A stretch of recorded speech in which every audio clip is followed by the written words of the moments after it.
I request everyone to please stand and welcome the respected dignitaries.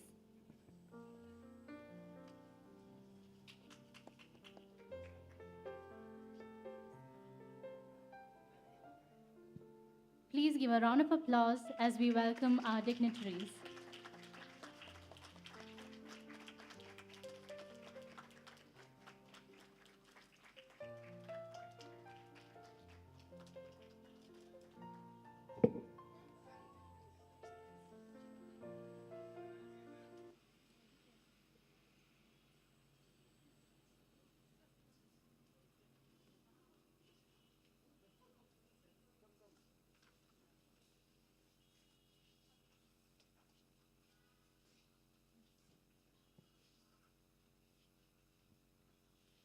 I kindly request everyone to please take their seats.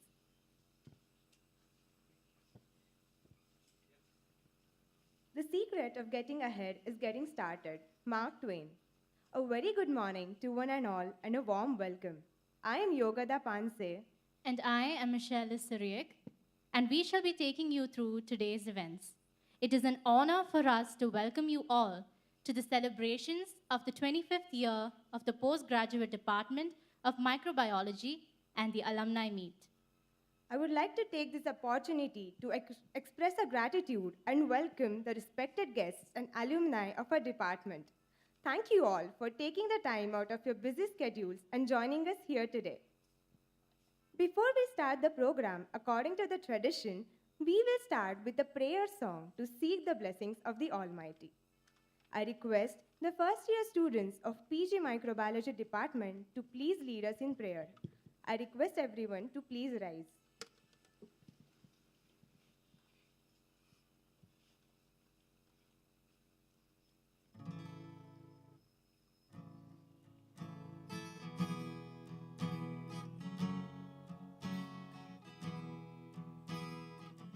From the highest of heights to the depths of the sea,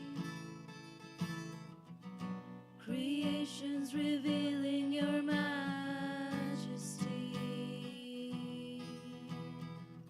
From the colors of fall to the fragrance of spring, every creature unique in the song that it sings, all exclaiming, indescribable, uncontainable. You place the stars in the sky and you know them by name. You are amazing, God, all powerful, unchangeable. Awestruck we fall to our knees as we humbly proclaim, you are amazing, God, who has told every lightning bolt where it should go, or seen heavenly storehouses laden with snow. Who imagined the sun and gives source to its light, yet conceals it to bring us the coolness of night. None can fathom, indescribable, uncontainable. You place the stars in the sky and you know them by name. You are amazing, God,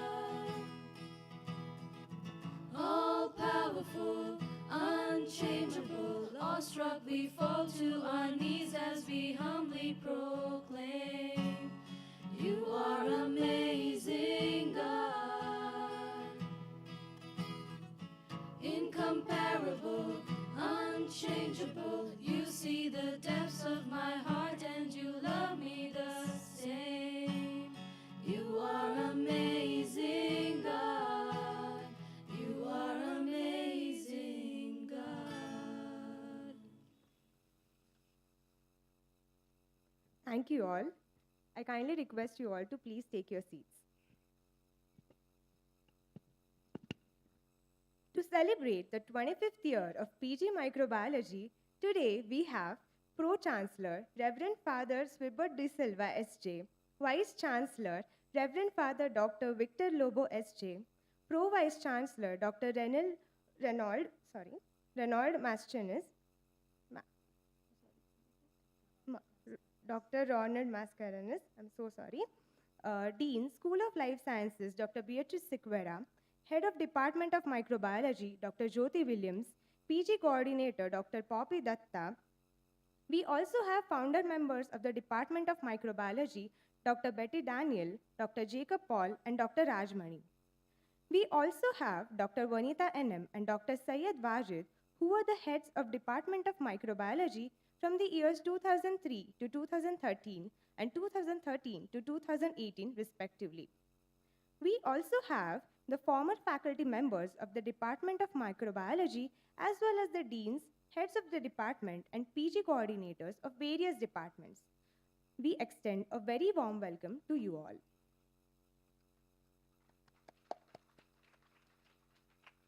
I request the Dean, School of Life Sciences, Dr. Beatrice Sequeira, Head of Department of Microbiology, Dr. Jyoti Williams, and PG Coordinator, Dr. Poppy Datta, to please escort the respected dignitaries on the dais.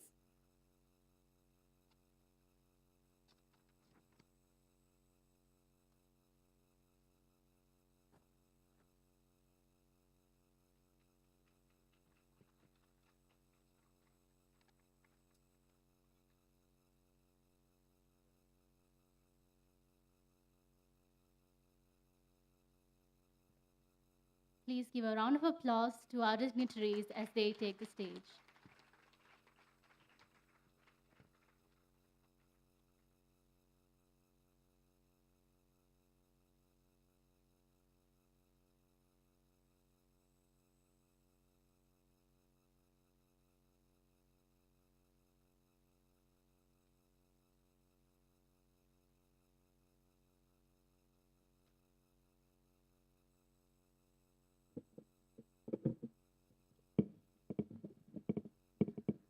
Light signifies wisdom, intellect, and divinity. Before starting any ceremony, it's a tradition to light the lamp as it chases away the darkness. Now I request the Pro-chancellor, Pro-vice-chancellor, Vice-chancellor, Dean, Head of Department, and Dr. Betty Daniel to please light the lamp and brighten this occasion.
Thank you all. Life gives us brief moments with one another, but sometimes in those brief moments, we get memories that last a lifetime. I invite Dr. Jyoti Williams, Head of Department of Microbiology, to welcome this august gathering.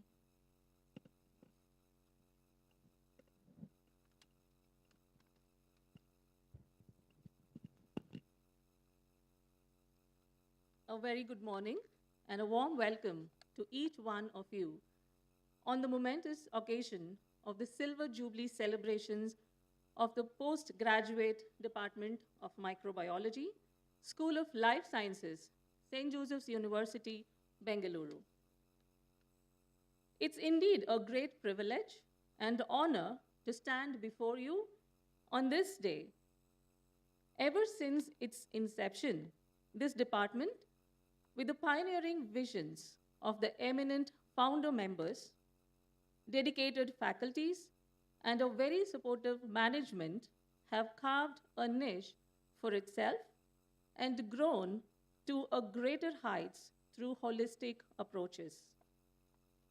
The vision of the department in imparting quality education through modernized curriculum has been translated over the years, and the alumni of this department, who are all well placed globally, is an evidence of the same.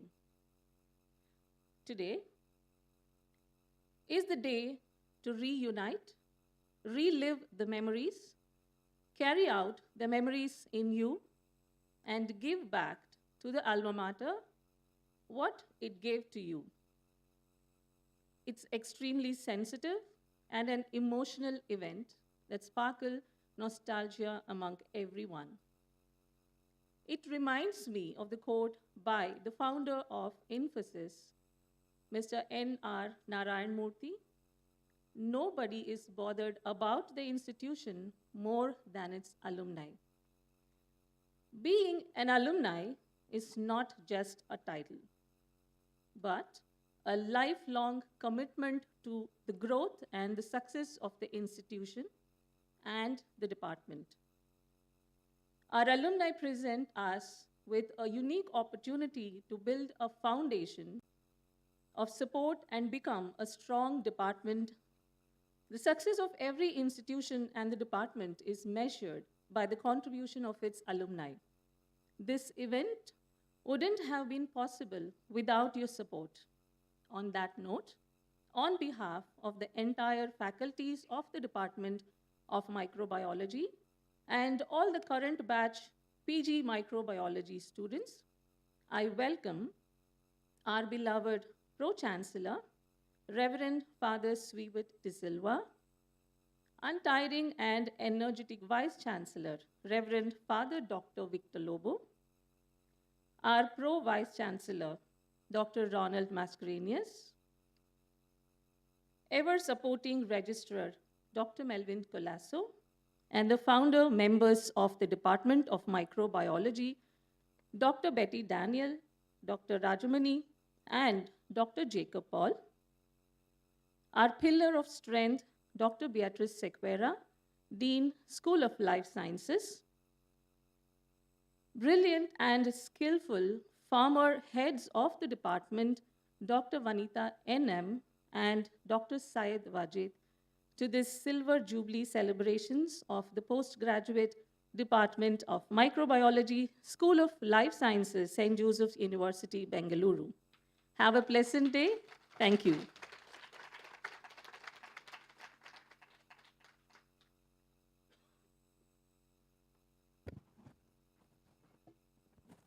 Thank you, ma'am, for setting the mood of the occasion with your heartwarming welcome. Today, as we celebrate the 25th anniversary of the Postgraduate Department of Microbiology, it is with reverence that we look back down the road filled with momentous occasions, challenges, milestones, and many more. The journey to this day has never been dull. And now, Dr. Poppy Datta, PG Coordinator, will walk us through the memories from inception to this bright day of this remarkable department.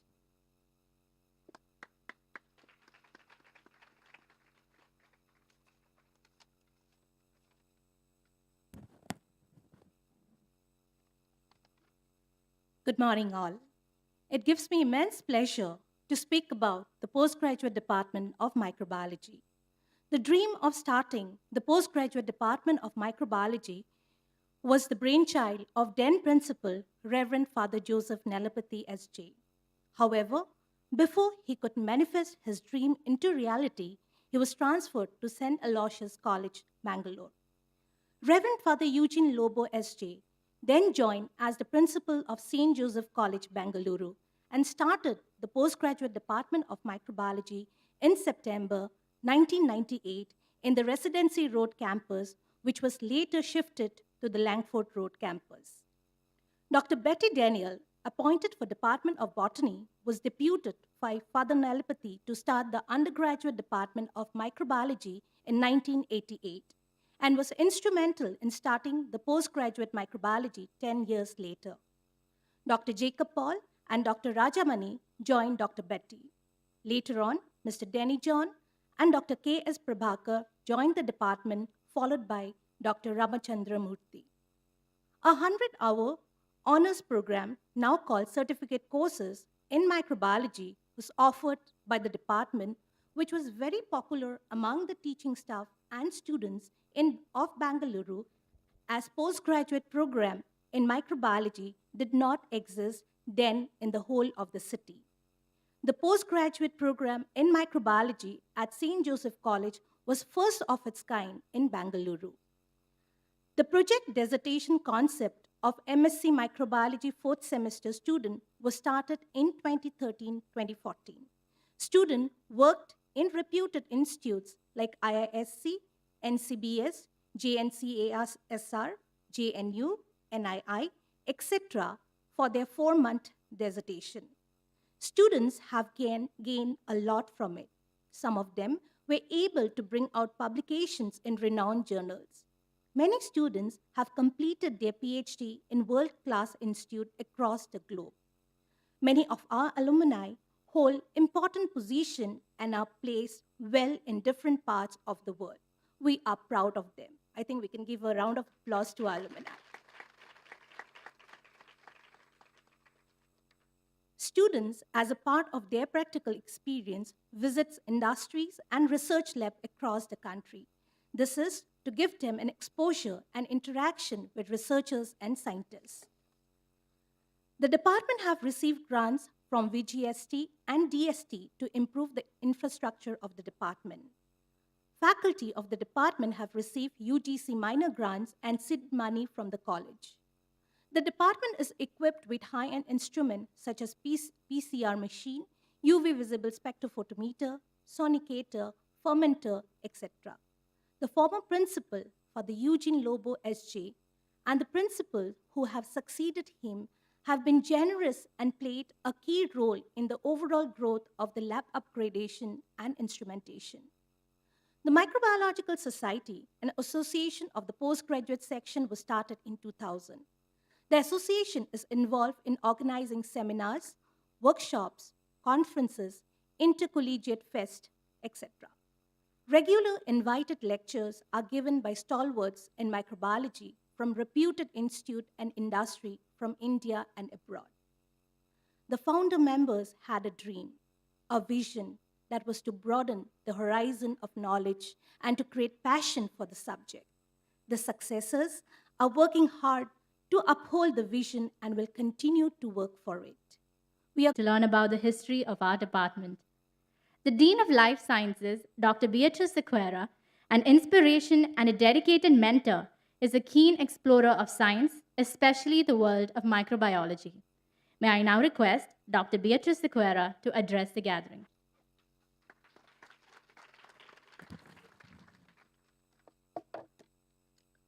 Good morning and a cordial welcome to everyone present here. What a milestone, a joyous and significant event that allows the alumni to visit and touch base with its alma mater on the occasion of the Silver Jubilee celebration of the Postgraduate Department of Microbiology, St. Joseph's University. A dream come true by late Father Dr. Nedlapati S.J. As we celebrate what's been achieved over the last quarter century, we also look towards the next 25 years and a grander Golden Jubilee. Our Silver Jubilee celebrations are not just about how far we have come, but also about how much we have grown by enriching and modernizing the department through shared values and morals.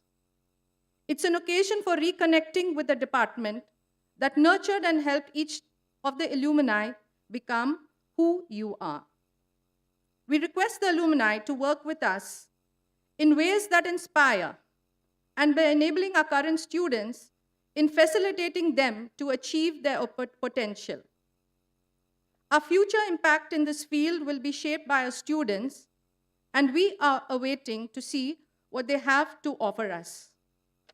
My sincere gratitude to the management, pioneering past principals and faculty, present Pro-chancellor, Vice-chancellor, registrar, as well as the Pro-vice-chancellor, faculty members, and non-teaching staff who have contributed to the development of this department. Our alumni across the globe have contributed in making this event happen. We thank our dear students, and we are indeed honored and appreciative. You have done us proud, and we believe our students are the pride of our university. We seek guidance and support of all the experts on the days, off the days, as well as the community in our endeavor to build a robust and vibrant department. Wishing each one of you a wonderful time during the Silver Jubilee celebration. Let's all celebrate in this joy. Have a great day. Thank you.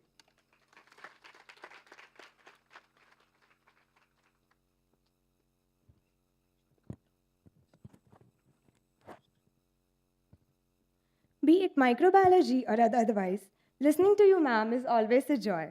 Thank you for your insightful words. On this special day, it is an honor to have in our midst Reverend Father Dr. Victor Lobo S.J., the Vice Chancellor of St. Joseph's University. His continuous efforts and foresight has played a great role in bringing St. Joseph's University to its present stature. May I request Reverend Father Dr. Victor Lobo S.J. to please address the gathering.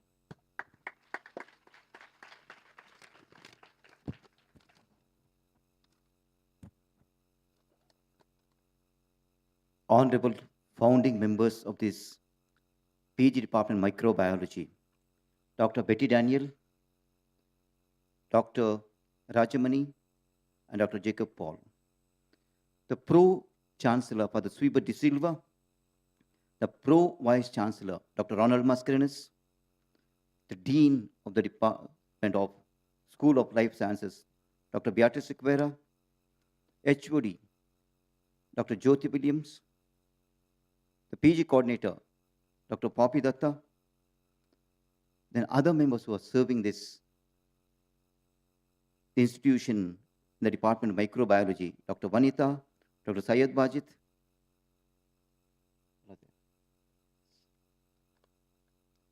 and the alumni. Hearty welcome to the alumni. Give them a big hand.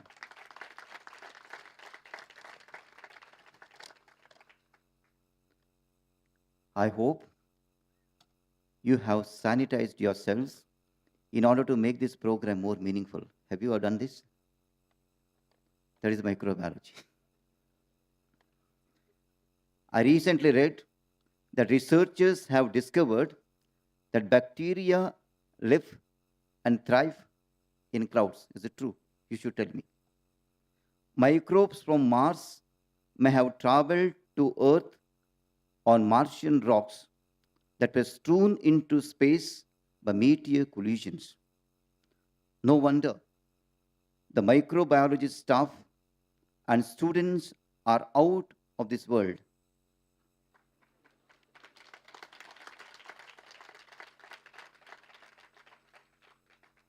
And to see your talents, your potential, and your hard work, I certainly do not need a microscope.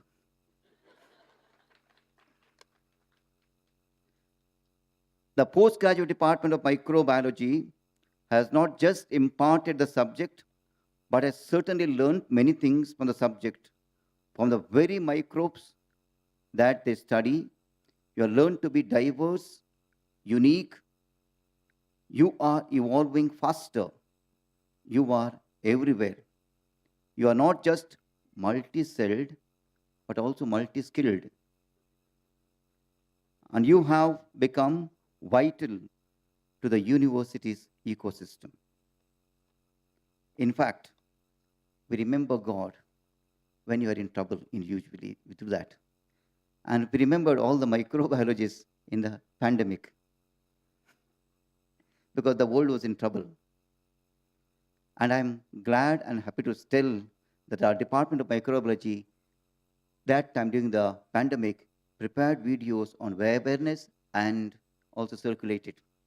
Moreover, I want to bring to your notice also, some of the students who studied here, they are doing their research in the reputed labs at the global level, and some of them are also doing research, some scientists, towards some important discovery of medicines and vaccines. In fact, I have communicated to the School of Life and especially microbiology to find out some of the important problems the world is facing today, such as malaria, diabetes, cancer, whether you can try to find some solution or at least some, especially for some of the diseases, whether you can find some vaccines. And we as a university can contribute to the millions of population for the years to come. On this special day of completing the 25 years of spreading bacteria and viruses, I mean spreading the knowledge of these, I congratulate the Department of Microbiology. More power to you, in fact. In fact, we thank all those former principals, the founding members here, and the present members serving here. There's a high demand for this program here, and our students are doing very well across the globe. So may you take this subject and the department forward in our university. May you discover and conquer many hidden treasures that are yet to be unraveled to the world, and may you bring out path-breaking and problem-solving knowledge into the world. We thank you very much for your coming here. We also wish Father Francis Almeida happy birthday today. He's celebrating his birthday.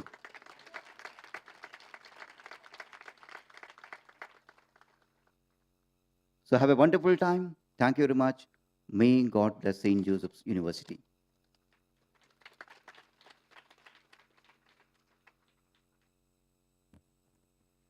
Thank you, Father, for your constant encouragement and guidance towards excellence. On behalf of all the microbiologists here, I deeply appreciate all your compliments towards us. Words are powerful motivators and have the ability to transform the history of a nation and bring transition in the perception and mindset of people. I take this privilege to request our Pro-chancellor, Reverend Father Sweber de Silva, SJ, to share with this gathering his precious words of wisdom and deliver the presidential address.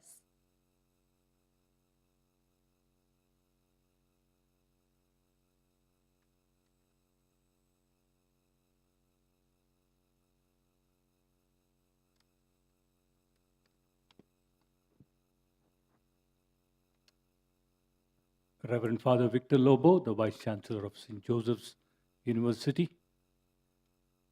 Pro-chancellor, Pro-Vice Chancellor, Professor Ronald Mascarenhas, the founding members, Madam Betty, Rajamani, and Jacob Paul, and the Dean present now, Madam Beatrice, the Head of the Department, Madam Jyoti, PG Coordinator, Madam Poppy, and the former HODs,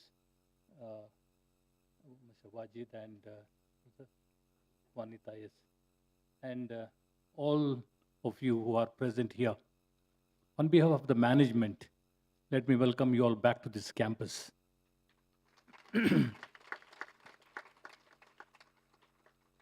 Most of you were part of a college, maybe later on become an autonomous college. But now we are a university. And we are very proud of it because a lot of work, hard work has gone on.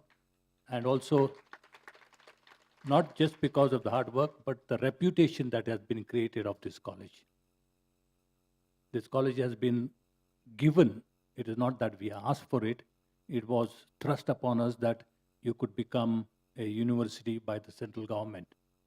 That is the best thing that has happened.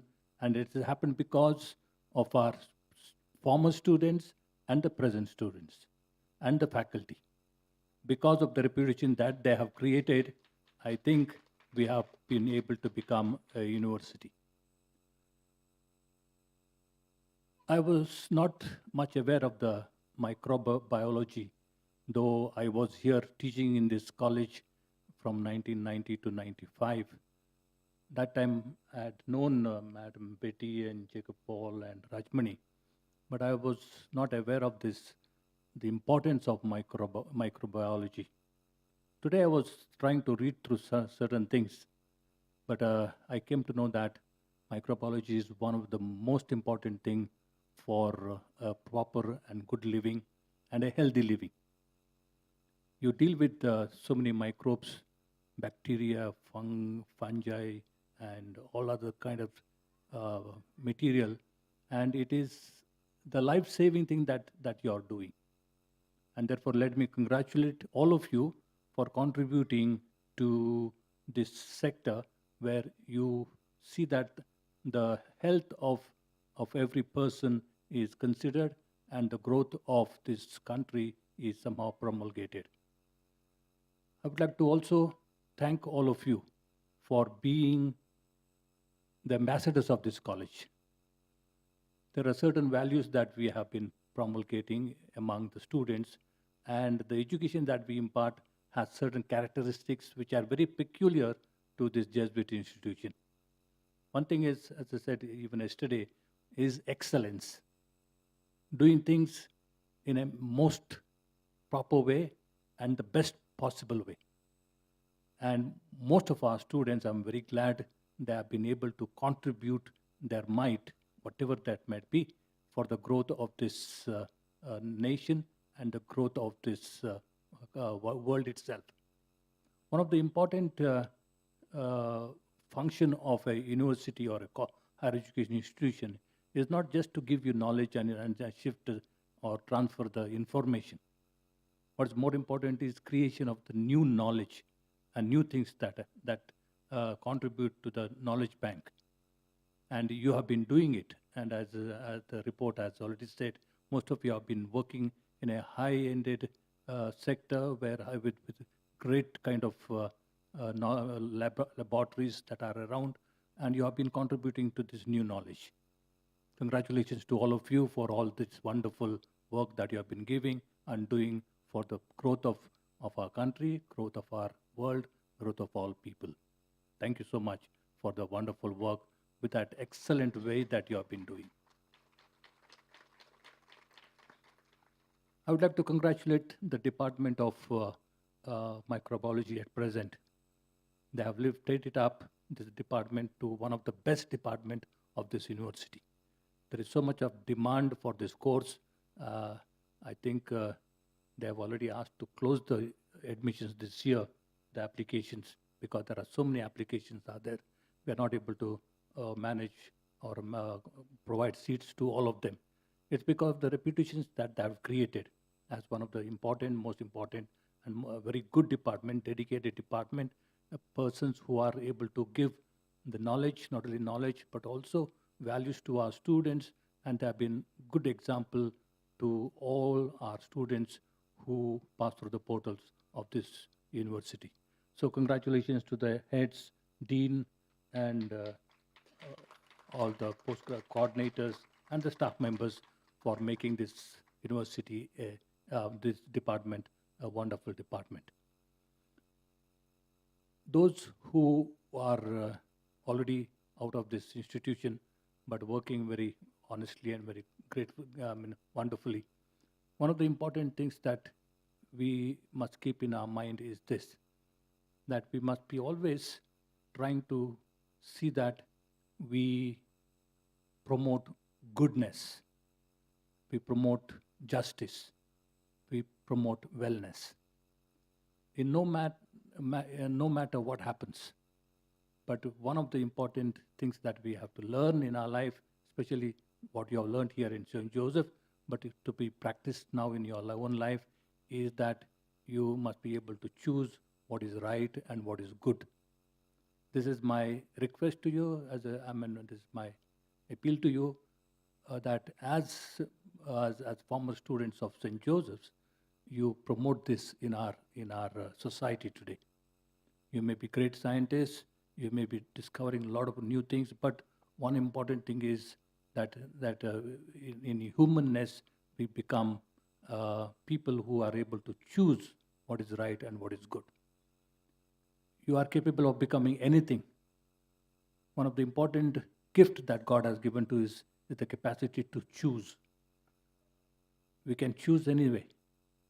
But if you are able to choose what is good and what is right, probably the society will become better, even more than your medicines and other medicines that you might be able to discover. And therefore, my request and my appeal to you all is this: no matter what happens, choose good, choose right thing, do justice, and your life will be very meaningful and your life will be very happy. So once again, let me congratulate the department as it celebrates its Silver Jubilee, and all those members who are here, who are passed through this department. May your life be meaningful, may your life be happy, and make sure that you always do what is right, what is good, and promote justice in this world. Good wishes and all the best.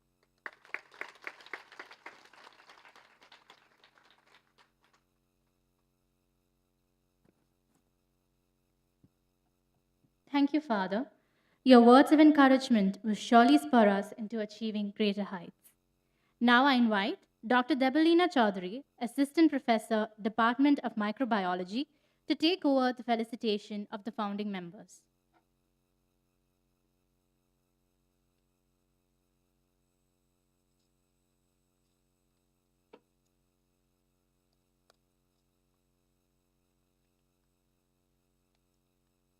As we celebrate 25 years of growth, grit, and greatness, we fondly remember the pioneers of this postgraduate department.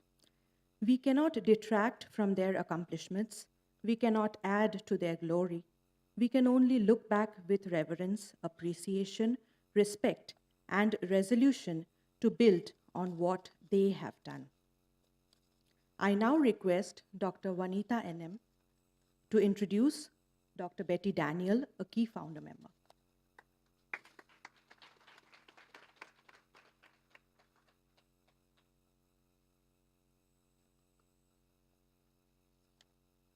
Dr. Betty Daniel. I deem it my privilege to introduce to you my teacher and a founder of the microbiology department.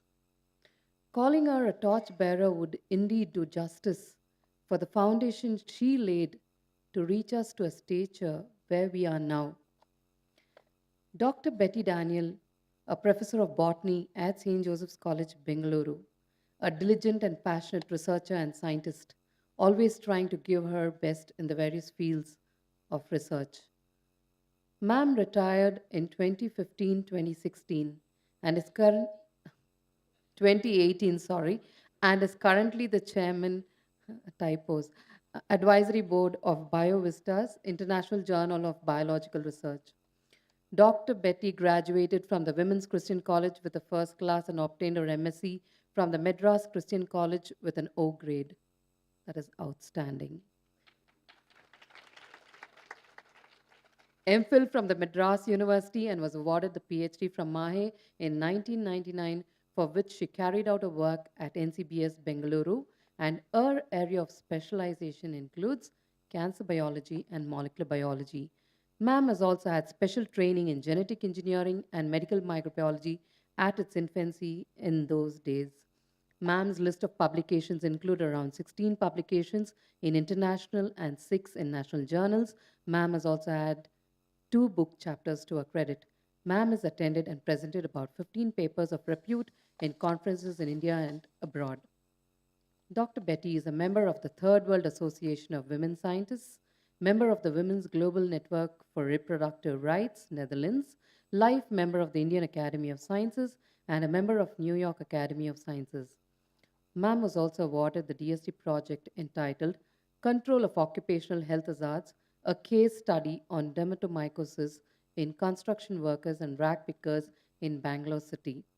Her current interest is still to continue her research on molecular expression in HPV 33, 36, and 45, which are more prevalent in immunologically suppressed patients. Ma'am is also working on HIV prevalence among children in South India and has also submitted papers on a few more diseases, infectious diseases. Her passion is to help women and children. She runs a mission named the Bethesda Mission to do social work among women and children, to conduct literacy, cancer awareness, and screening program for patients and pregnant women, and to provide financial support to patients who cannot afford treatment, understanding the predisposing factors involved in the high incidence of these diseases. Her dream is to begin a palliative care center for terminally ill patients and to start a free school for slum children aged between 3 and 7 years old. Hopefully, she will be able to fulfill her passion and help the society through her noble works. On this note, wishing her blessings of the Almighty in all her endeavors, I request Ma'am to kindly take the seat of honor.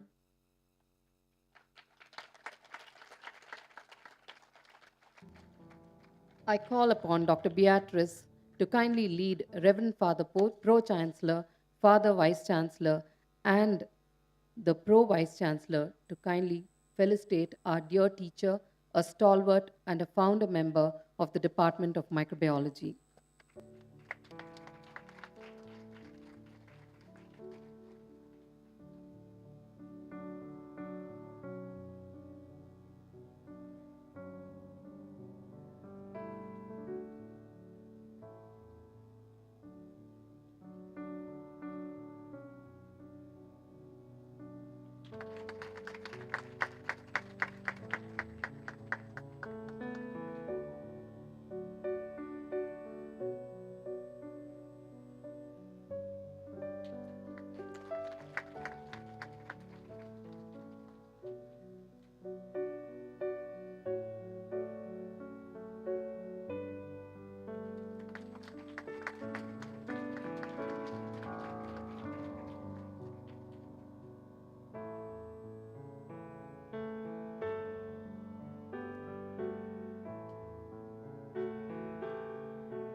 Thank you, Dr. Vanita. I now request Dr. Syed Wajid to introduce Dr. Jacob Paul.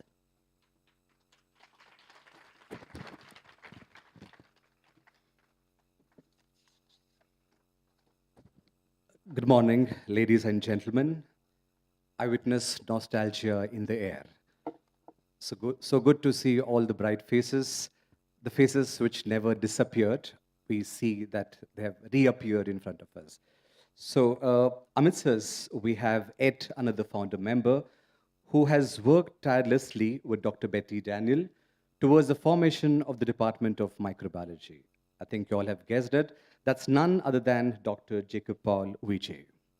Dr. Jacob's area of specialization is environmental microbiology and cancer bacteriology.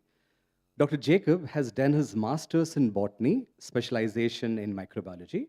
He did his MPhil in microbiology. He also did his MID, and then he did his PhD in botany. Sir's PhD topic was the effect of herbal formulations on Helicobacter pylori strains. Dr. Jacob Paul started his career as lecturer in microbiology in the year 1989, and then continued to be associated with the microbiology department until 2001. Post which he was deputed back to the botany department.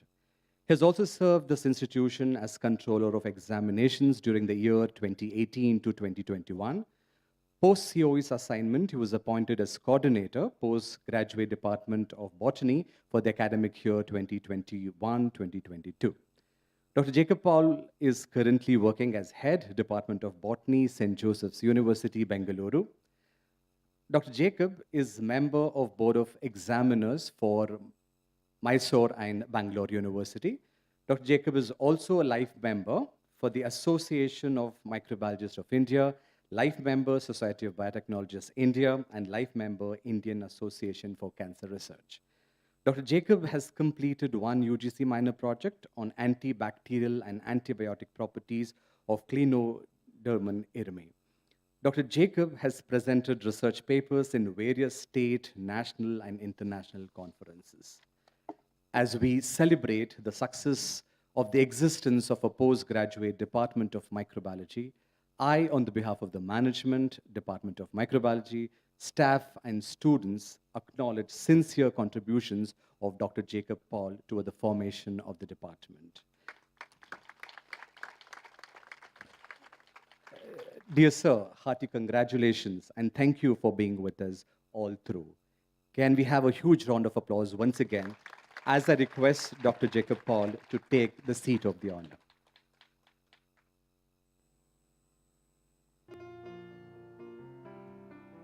I request Dr. Bhakti Sequeira, Dean School of Life Sciences, to lead Father Pro-chancellor, Father Vice-chancellor, and Father Dr. Pro-chancellor to honor Dr. Jacob.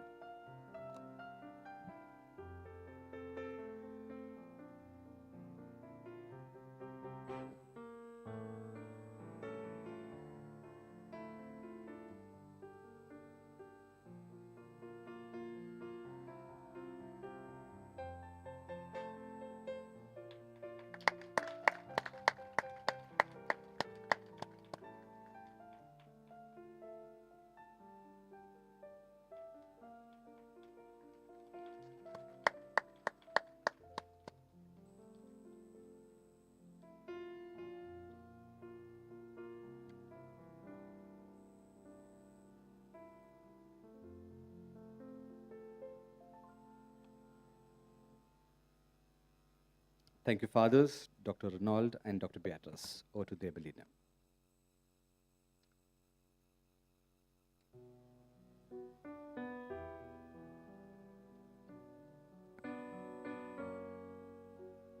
Thank you, Dr. Wajid. I now request Ms. Mamta to take the podium and introduce Dr. Rajamani. Thank you, Debalina. It is a proud privilege to introduce Dr. S. Rajamani, one of the members who was instrumental in the inception of this department. Dr. Rajamani has a master's degree in botany from St. Joseph's College 1984, and then he went on to do his MPhil and PhD degrees from the Madras University. Dr. Rajamani has an illustrious 30 years of teaching and research experience. His area of expertise has been mycology, where he has worked with isolation, purification, and characterization of proteolytic enzymes. Molecular aspects of keratinophilic fungi and antifungal and antibacterial work were his expertise too. His interest in bacterial and fungal pathogens led him to set up a small culture collection center at SJC. Faculty and researchers from all over Bangalore and other cities visited Dr. Rajamani for cultures. He is a silent worker who diligently accomplishes his tasks. He has published more than 25 papers in national and international repute. He has served as the PG coordinator in the PG Department of Microbiology during his stint at SJC. We are blessed to have you in our midst today, sir. Kindly grace the seat of honor. I request the dignitaries, Father Sweber de Silva, our Pro-chancellor, Father Dr. Victor Lobo, Vice-chancellor, Dr. Ronald Mascarenas, Pro-vice-chancellor, and Dr. Beatrice Sequeira to honor and felicitate Dr. Rajamani for his accomplishments.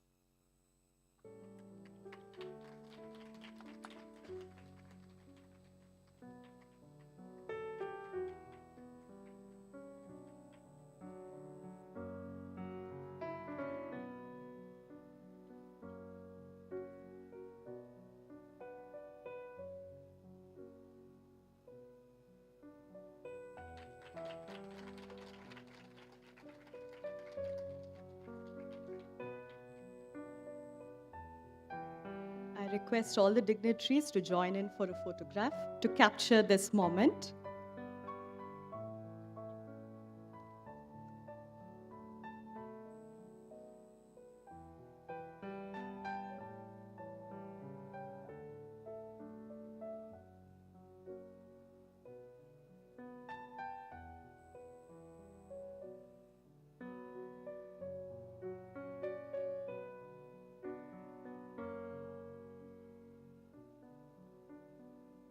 Thank you all.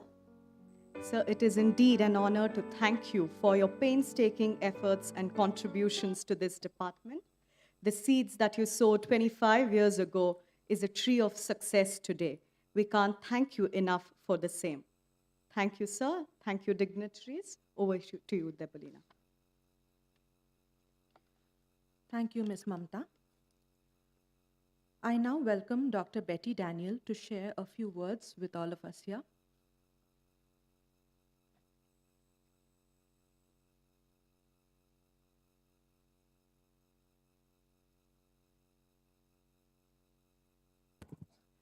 Good morning, everyone. I don't know the different hierarchical rankings of the present vice chancellors and pro-vice chancellors. So, on the dignitaries on the dais and off the dais, I thank you all very much for this such a gracious occasion of having me here after 25 years of my journey in this college. To be precise with you, it is 33 years of my service at St. Joseph's. There's a verse in the Bible which says, I enter his gates with praise in my heart and his courts with thanksgiving. I really thank the Lord for having sent me here from Madras. I was working at Loyola Madras, and Father Joseph Nalapati came there for a seminar, and he spotted me and he told me to apply here. And that is how I landed in Bangalore. Otherwise, I didn't even know that there is a state existing here and they speak Kannada here. ಇವಾಗ ನಮ್ಗೆ ಕನ್ನಡ ಸ್ವಲ್ಪ ಗೊತ್ತು. I love that language because that gave me bread and butter. It's not that we are the only founders of this department, because I just wanted to thank all the principals under whom I served, and I wanted to mention two of them. The first one is my mentor, my teacher, and my guide, Father Joseph Nalapati. He guided me throughout. He made me to enter into NCBS. With my 3 interviews, I could get into NCBS, and that's when I found out that I have this passion for microbiology. It was an unraveled world earlier, but now, from the scientist to the farmer, everybody came to know about microbiology. We should thank COVID for it. So everybody now knows that there is a virus existing, and that's the world of microbiology. And I really thank Father Joseph Nalapati for bringing me here and encouraging me throughout. I will go with him a big budget of those days, 50 lakhs, and he will bring down that to 5 lakhs. And then I used to think, why did I go to him for such a pittance of money that he's giving? Because it's a biological world, and we don't know how organisms work. And for your kind information, you all learn about RT-PCR and PCR now, but I brought PCR machine to St. Joseph's in the year 1993. Give a big hand. And somebody introduced, Rajamani said that there is a small lab established. For your kind information, it is not a small lab. It's a huge culture collection that we established in St. Joseph's College. Even Goa University, Pune University take cultures from that small man who established 150 cultures in St. Joseph's Microbiology Department. Give him a big hand. Dr. Jacob Paul is also my student. I spotted him here as my first batch, and I brought him into the department. So he became a member on board, and he did with great force from me. He did his PhD in stomach cancer. Helicobacter pylori, somebody mentioned, is a root cause of a bacteria responsible for stomach cancer. Give him a good hand, because the beginning of my department, the second or third batch, when they felicitated us, they gave us a title. Betty is the head of the house. Jacob Paul is a silent listener to all our conversation. And Rajamani is a very unseen, intelligent guest of the department. So give them a big hand. I'm just simply the head of the department. I depute all my work to all my colleagues who are on par with me. We work as a team. That is what I wanted to insist here. I really worked as a team. It's a passion. My husband always used to tell me, why don't you ask fathers for a small room there so that you can stay there forever and you can also become a person in St. Joseph's. That didn't happen, because after I retired, they sent me quietly outside. I really thank the department and the principals of various principals under whom I worked. One beautiful thing that I learned is I don't go very often associate with myself with management. I work quietly on my scientific thing, because I had a lot of passion for microbiology. When I came here to Bangalore, there was microbiology was not heard here at all. And we, as a college, started this course, and we gave training to quite a few present college lecturers. And that is how many lecturers have been raised of microbiology from this college of St. Joseph's College. Give a big hand, because they are all in different colleges as microbiology heads. Most of them are my students, including your Beatrice and Vanita. They are my students. And another principal whom I very fondly remember is Father Eugene Lobo, who gave us a lot of instruments and built a beautiful department of microbiology. The reason for this is IASC recognized our department research center. That is a great achievement for me as a teacher of this college, because Indian Institute of Science recognizing a lab as a microbiology lab is very, very demanding thing. And my students entering there at IISc and NCBS is a benchmark for me. And the other principal whom I really, I'm thankful and I remember is your current principal, Father Victor Lobo. He's my friend, my prayer partner, and my guide. Give him a big hand, because it is it's encouraged. If I would have continued here, I would have got 4 or 5 research rooms from him, because only for that fight, I entered into his room right royally. And then I say, see, if you demand more papers from us, then we need more infrastructure. As a request, I place this request to the management. If you want more papers, if you want your institution to thrive well, if you want your institution to stand out, I would request you to kindly consider and place more importance on the infrastructure of the college. Only that would bring more papers into the college. I really want to say one more thing. Beatrice, when I entered in, she said, ma'am, I learned this authority and dominion from you.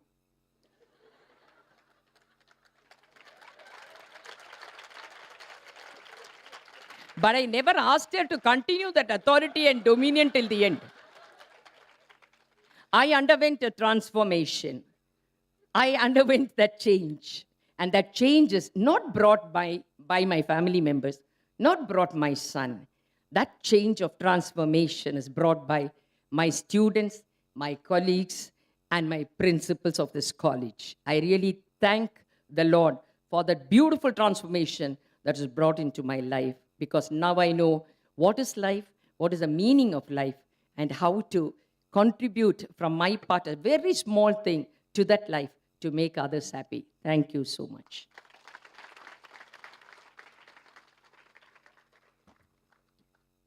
Thank you, Dr. Betty Daniel, for your precious words.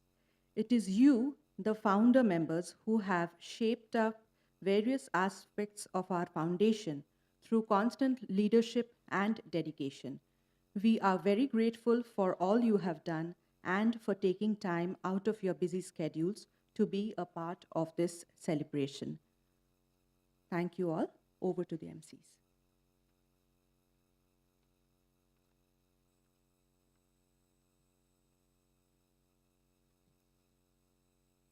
Thank you, ma'am. Jubilees are occasions to be celebrated, to recall the marvelous ways in which the department has fulfilled its mission in imparting education, moral and spiritual values, and discipline to help build individuals who will bring about a culture of peace and love, which our society and country needs today. They also provide an opportunity to reflect on the past achievements of the school, as well as introspect on the preparations to meet the challenges that lie ahead. It is with immense joy that we release here today the Souvenir in honor of the 25th anniversary of the Postgraduate Department of Microbiology. It is a collection of memories and good wishes from the alumni as well as the faculty. May I request Dr. Vanita, Associate Professor, Department of Microbiology, to delegate the release of Souvenir along with the dignitaries on the dais. I request the entire editorial team to please come onto the stage.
Our brains are hardwired to engage in storytelling as a narrative arc compared to other forms.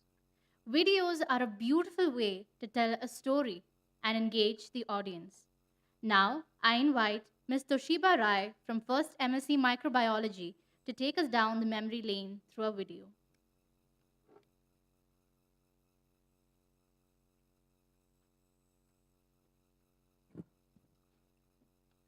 The best things in life are the people you love, the places you go, and the memories you make.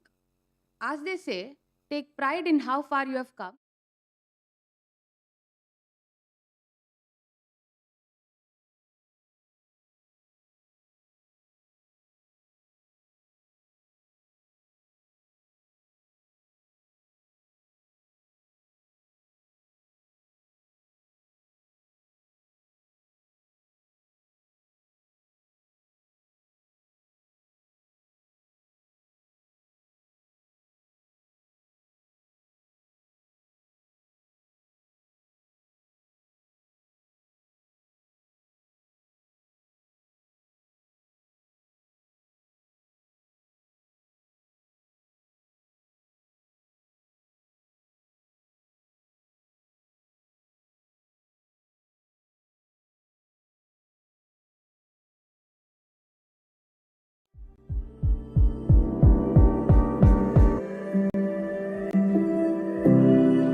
here, completed my post-graduation in the year 2000.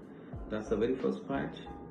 Currently, I'm working with Anthem Biosciences as Deputy General Manager and proud to be a Justified. Thank you. Hi, this is Nimi Marcel. I was a 2003 MSc Microbiology batch. I'm currently working at University of California, San Diego as a researcher. It gives me immense pleasure to introduce myself, Frederick Christopher, as an ex-Josephite, batch of 2004, PG Department of Microbiology. I work for Cognizant Technology Solutions and am located in the United States. I wish the staff, students, and the management all the very best on this great occasion. Thank you. Hey everybody, I'm Arpana John Yogesh. I graduated in the year 2004. I'm currently living in Singapore. I wish all the current students the very best and hope you make the most of the wonderful opportunities at our college.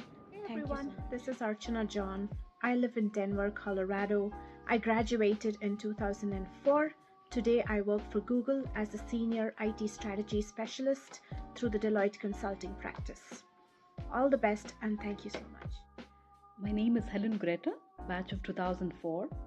I work as a director, project management for IQVIA. Hello everyone, I am Lydia Amalsong-Kluangi, an alumni of St. Joseph's College, Bangalore, batch of 2003 to 2005. I did my MSc Microbiology from this college, and currently I'm working as an assistant professor in the Department of Medical Laboratory Technology here in the Regional Institute of Paramedical and Nursing Sciences in Mizoram, my home state. I really wish the very best for our college and hope that it keeps shining for many more people. Thank you so much. Congratulations from Mizoram. This is Dr. Rebecca VLT Moalpui, 2003-2005 batch. I'm working as an assistant professor of microbiology at Ripans. God bless. Hello everyone, this is Shyam Kutino from 2007 batch. I am currently working in Mitsui & Company, which is a Japanese strategic investment and trading company located in Delhi. I am in the senior management, handling strategic initiatives and investment projects in pharma and healthcare. Thank you. Looking forward to meeting you soon. I completed my master's in 2007. I'm currently working as a research sports manager in National Institute of Healthcare Research at the University of Southampton. Lawrence. I'm from the 2006 to 2008 batch. I currently work in Bangalore as an entrepreneur and own 2 salons, His Highness and Her Highness, and also an interior designing company which is called Luvilla Ventures Private Limited. And big congratulations to the Postgraduate Department of Microbiology for completing 25 glorious years. My journey with the department has been a special and memorable one, and I believe our bond continues to grow. I feel lucky to have spent time at the department not only as a student but also as a faculty member. And I sincerely owe a lot to the department, my teachers and my colleagues to have shaped me into the person that I am today. On this special occasion, I congratulate the department, the staff members, the students and everybody who has tirelessly worked to achieve this milestone. Sending lots of good wishes and good luck for all their future endeavors to take the department to newer heights. Hi, I'm Apurva Ravishankar. I'm from the batch of 2013. I'm currently a scientist at Hexagon Bio, a drug discovery company in California. I'm Sandhya from the 2013-15 batch. I'm currently working as an assistant professor in the Department of Biotechnology, Mount Carmel College, Bangalore. Hi everyone, my name is Ninoshka Pinto. I'm from the 2013 to 15 batch. After my MSc, I did a Master's in Education and I'm currently teaching French and English to 11th and 12th standard in Goa. Hi everyone, I'm Niharika Sharma, batch 2014-16 and presently I'm working as a research assistant and pursuing my PhD from ICMR National Jalma Institute, Agra. Thank you. Hi, my name is Prakriti. I did my master's in microbiology at St. Joseph's and belong to the 2014 to 2016 batch. I'm currently pursuing my PhD in neuroscience at Texas A&M University in the US. Thank you. Hello everyone, I'm Yasmin from batch 2014 to 16. I'm currently working as a CSR SRF in Manipal Institute of Regenerative Medicine for my PhD study. Hello all, this is Deepika from 2014-16 batch, currently working as an assistant professor at the Oxford College of Science, Bangalore. Matthew James here. I have graduated from MSc Microbiology from St. Joseph's College from 2015 to 17 batch. Currently, I'm working as a lead recruiter in Span ID Assistance, located in Velandur, Iblur location in Bangalore. Hello, Giridhar Chandrasekharan here, batch of 2015-2017 MSc Microbiology, currently a PhD student at University of Warwick. Hello everyone, my name is Advait. I'm from the 2019 batch of PG Microbiology, and I'm currently a PhD student at the University of East Anglia in the School of Bioorganic Chemistry. Hello, I'm Shankar. I was in the 2021 batch, and currently I'm doing my Masters in Infection and Immunity at the University of Leicester. I am Amal Joshi. I was part of the 2021 batch. Currently, I'm doing Masters in Infection and Immunity at University of Leicester. Hello everyone, I am Sneha Chitrigamat from the batch of 2019 to 2021. I'm working as a science teacher at Pawan English Medium High School, Dharwad. Hi everyone, this is Jennifer Albert from the batch of 2019. I graduated in 2021. I currently work as a project associate in CSR CCMB. Shri Lakshmi. I'm an alumnus of the St. Joseph's College. I have been associated with the Department of Microbiology since 2010. I did my bachelor's at the department and then continued to do a master's in microbiology at the PG department of the St. Joseph's College. I am Larissa. Hi, I'm Samya. Hello, I'm Srinidhi. Hi, I'm Lisa. Hello, I'm Samson. We are from the batch of 2019 to 2021. I work as a clinical data manager at Zifo Scientific Informatics. I'm currently working as a digital marketing analyst for Merck Life Science. I'm a PhD student at University of Oklahoma Health Science Center. I'm working at IQVIA as clinical data coordinator. And I'm currently working on a project under Dr. Vanita in St. Joseph's University. So from all of us here, we'd like to thank the teachers for the invite. This is us signing off.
Always a Josephite.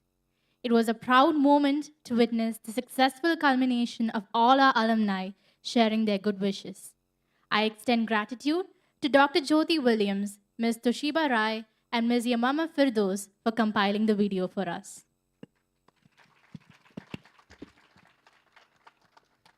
I now request everyone to please join us for refreshments outside. We will resume back by 11:25. Thank you.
I request everyone to please be seated in the auditorium.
I request everyone to kindly take their seats as we are starting with the talk soon.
The true fruition of diligent and earnest endeavors is not a tangible material reward, but an intangible and imperceptible sense of deep gratification, achievement, and fulfillment that one draws from the recognition and commendation of such painstaking efforts.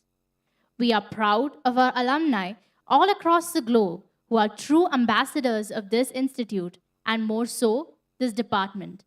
Today, 5 of our alumni will share their journey with us. I am certain this knowledge will kindle ardent passion in our young microbiologists to contribute significantly to the progress of the globe. I now request Ms. Janet Rija Joseph from the first MSc Microbiology to please introduce the first speaker for today, Dr. Ullas Padmale.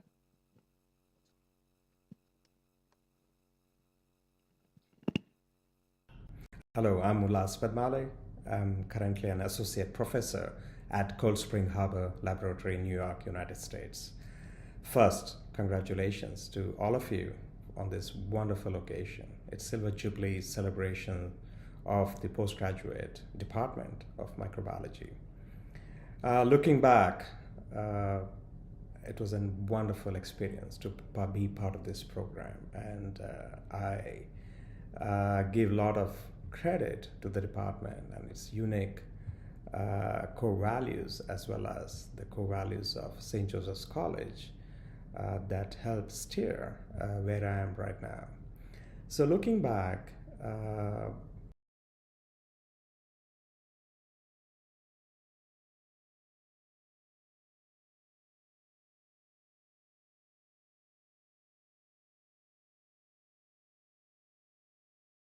Associate Professor at the Padmale Cold Spring Harbor Laboratory in New York. In his absentia, we present before you a video of Dr. Ullas, where he shares his experiences in academic networking and how important it is to build a successful career.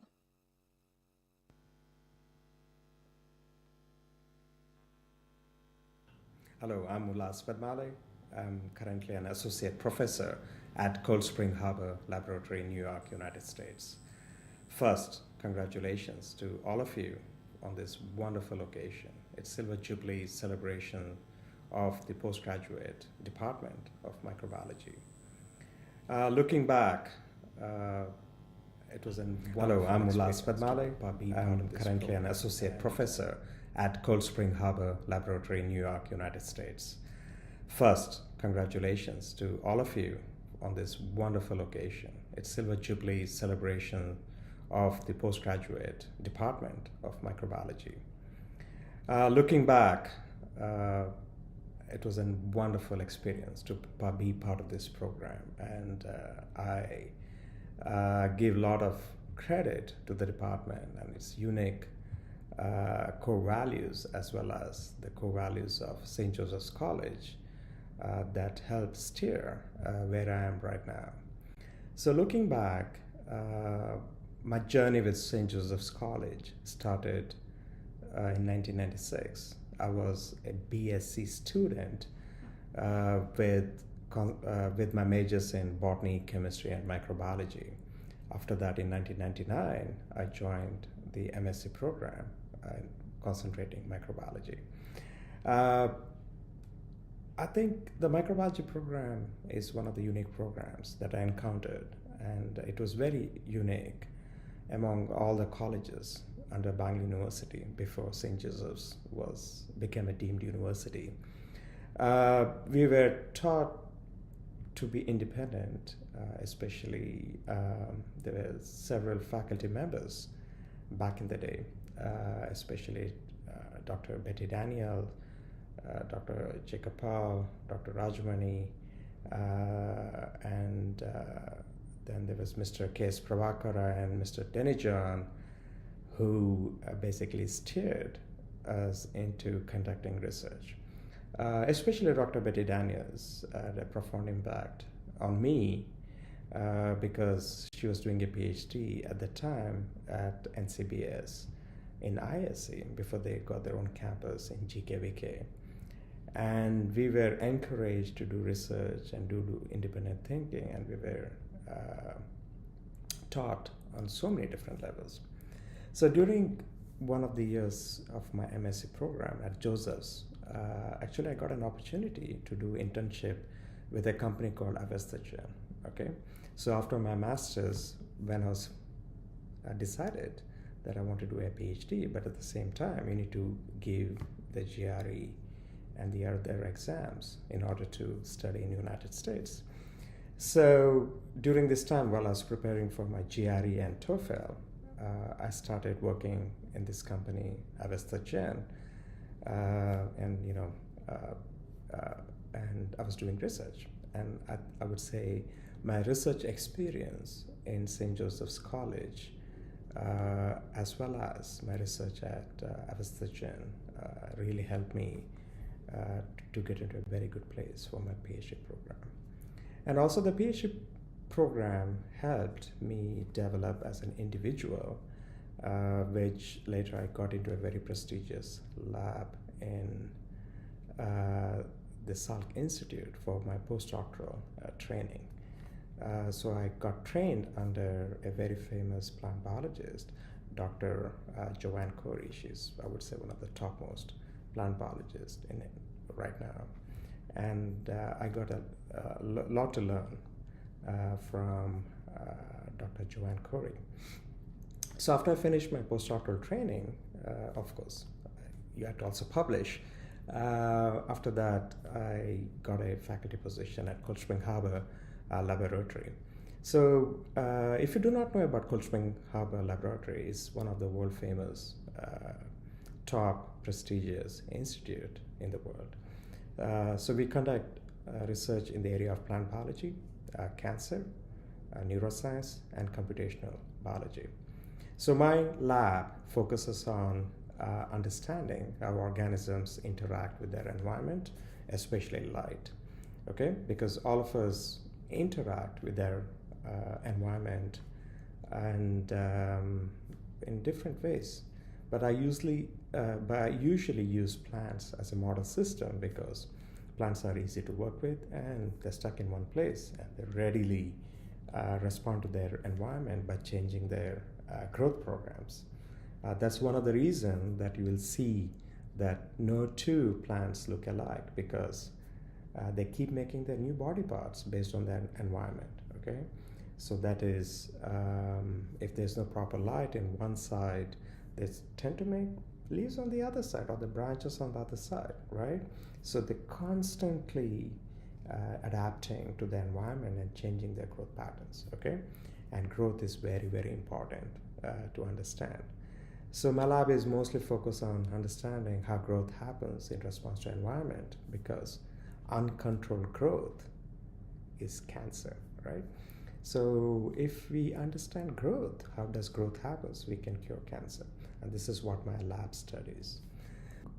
Going back to Cold Spring Harbor, this place has 8 Nobel Prize winners, and the notable of them are Barbara McClintock, who discovered transposons, and James Watson, the same James Watson and Francis Crick, who discovered the structure of the DNA. James Watson, we fondly call him Jim Watson, was the past president of Cold Spring Harbor. He has retired and is 95 years old now, and he still lives on campus. He has a house on campus. I run into him occasionally.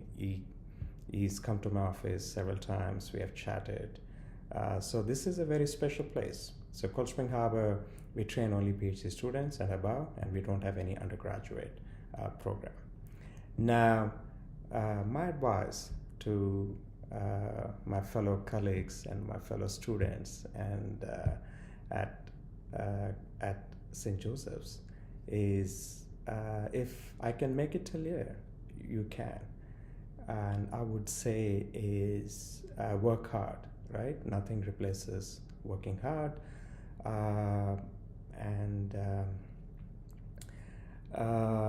And look for opportunities. It's very important to network, understand what you need to have in the goal, right?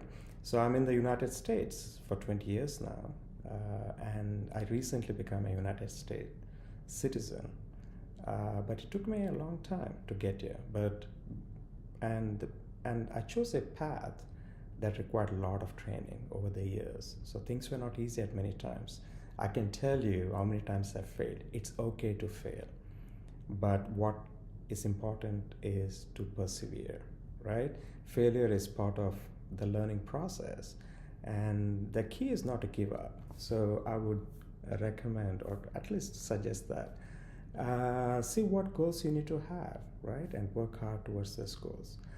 Nothing is easy. The world is getting competitive. But if you're prepared, right, nothing is difficult. Then I would say is you guys, the students, you are one of the best places in Bangalore.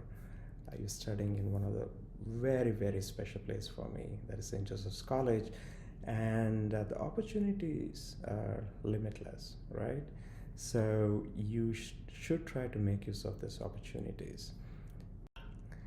So St. Joseph's College, the master's program in microbiology is also very special to me personally because I met my future wife there. So I met Priya Sridevi. She was my fellow MSc student or MSc student in the same class. And I know us, we've been together ever since 2000, I would say. So we've been together for 23 years. So we came to US to do PhD together. Then we moved to San Diego for our postdoctoral training. And now currently she works at Cold Spring Harbor too. And she's the chief clinical translation manager for the entire institute.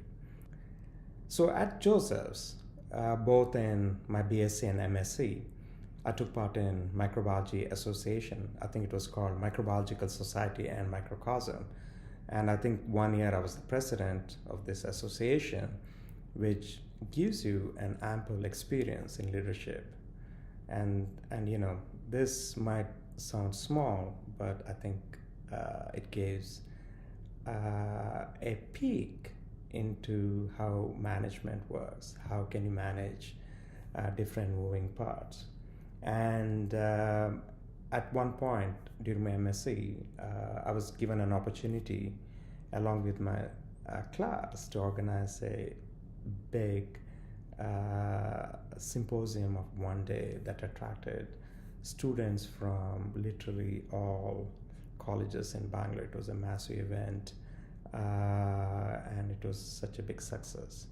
So in conclusion, I have very, very fond memories of St. Joseph's, and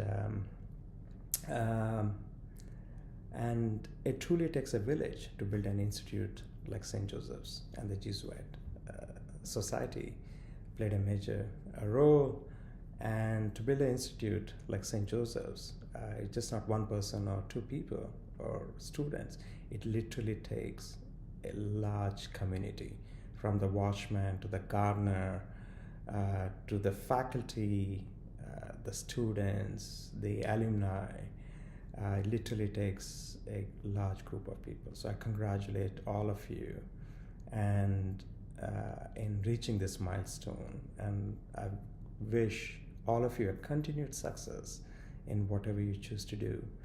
And I look forward to be physically to be in St. Joseph's at some point in the future with you. Thank you again for having me as part of your celebrations, and it was my honor to be part of this, and I could have not have said it was very difficult for me to say no, not to do this. And thank you very much.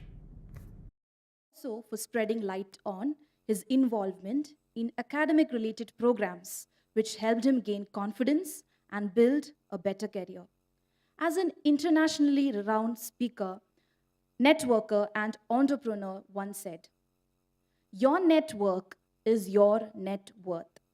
Even if Dr. Ullas wasn't physically present, I think we can all agree that his message was quite impactful. Thank you.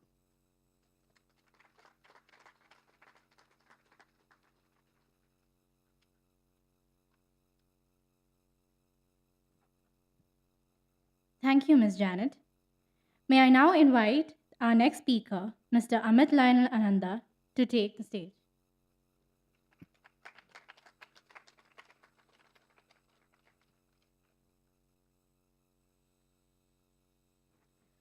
I invite Mr. Al-Maman Haq from 1st MSc Microbiology to introduce our second speaker, Mr. Amit Lionel Ananda.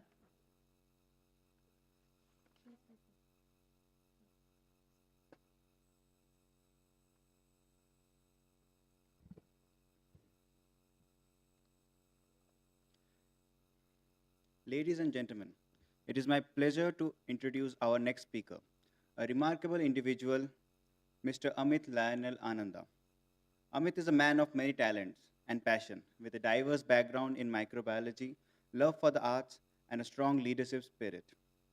Amit's journey began in Mangaluru, where he completed his schooling before pursuing his master's degree in Bangalore. He spent 8 years working in Dubai as a lab manager for Geochem Middle East Inspection Company before relocating back to his hometown in 2012 to take on his current role as a quality control manager at Cardolite Specialty Chemicals India. He is a certified lead auditor for several management systems, including quality, environment, food, and occupational and health safety. When he is not at work, Amit enjoys pursuing his artistic interests, such as painting and playing the violin. He has also ventured into the stage performances of Yakshagana, a local folklore dance form of Karnataka, showcasing his passion for the art. Amit's journey with Toastmasters began in 2016 with the Inspiron Club, where he served as a VP Education in 2017-18 and went on to become the president in 2018-19. Under his leadership, the club won the Golden Gavel Plus Award. Since then, he has served in several leadership roles, including Areas Director in 2019-20 and Club Growth Director Extended Team as Analysis Chair 2020-21. During his tenure as CGD Extended Team, Amit conducted a young leadership program for children from underprivileged background students, demonstrating his commitment to giving back to the community. He believes that a leader is the one who goes the way, knows the way, and shows the way, and credits the members of the Toastmasters fraternity for teaching him to know his way, showing him the path less taken, and making him an inspiring individual. Amit's leadership goal is to form a mentor pool to assist all the new members and conduct more youth leadership programs for underprivileged students.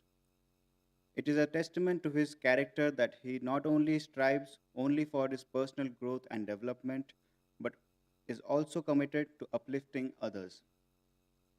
In conclusion, Mr. Amit Lionel Ananda is a man of many talents and passion, with a deep commitment to excellence in all areas of his life.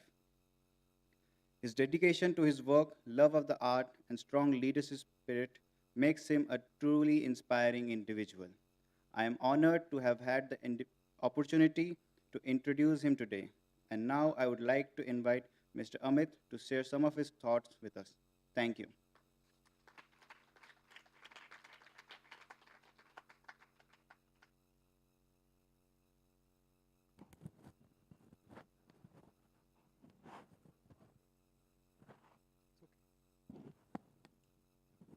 Am I visible?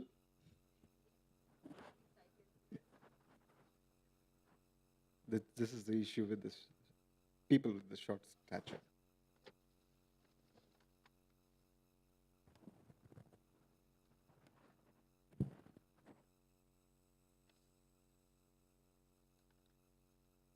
Tell me and I forget. Teach me and I remember. Involve me and I will learn. These were the words by Benjamin Franklin. A very good morning to all of you, especially the dignitaries of the dais now, and to all the respected teachers and my dear friends. After I completed my MSc in 2004, I looked out for jobs in Bangalore and I drastically failed. Just because I had no experience. I mean, come on, a fresher or from the college, how will he have an experience? Well, with absolutely no patience in me, I opted to move on and I went to Dubai. 3 months of looking out for a job, I finally got into an inspection company called Geochem Middle East. And I got in as a chemist and not as a microbiologist.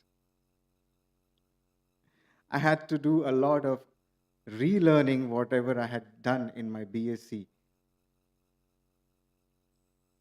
But then one fine day after like 3 years of serving there as a lab chemist,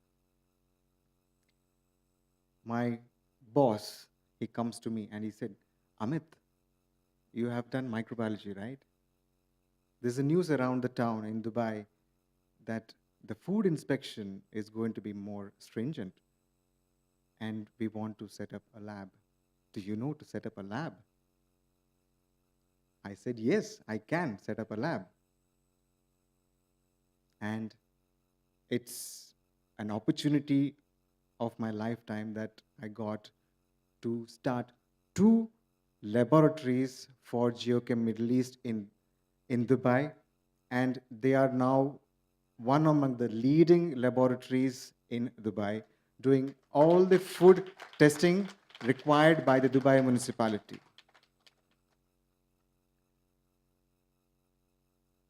Indeed, it was a patience game, and it took so much and so many years to achieve something what I wanted. And being in a commercial lab, it was not easy. I had to do so much of unlearning and relearning. But I had to apply the theoretical knowledge what I had, put it in practice. This became my routine. However, when Dubai municipality introduced the food testing and the water testing, I learned FDA guidelines and the guidelines which is required by the municipality. And auditing interested me. And I went in to learn more of the requirements, the regulatory requirements of the food industry and the water industry. It became a routine that I go out to these different companies, the 5-star hotels, the manufacturing units, the pharmaceutical companies, and I learned how a practical work of microbiologist is done. And I brought back that knowledge of auditing skills also of these fields. But I wanted to do something more, not just manage the lab, but also I wanted to see what's in the auditing field. So I did all the lead auditors course that is there for the management system, including the HACCP. And in 2012, for various other reasons, I had to relocate to Mangalore, and currently I serve as the quality assurance manager for a chemical company called Cardolite Specialty Chemicals India, where I have a group of chemists who I guide in the laboratory. But to me, what I see, the scenario that I had seen in 2004, I wish I had an extra knowledge which would have helped me. And I see the same scenario even now. I get a lot of interns, students from various colleges.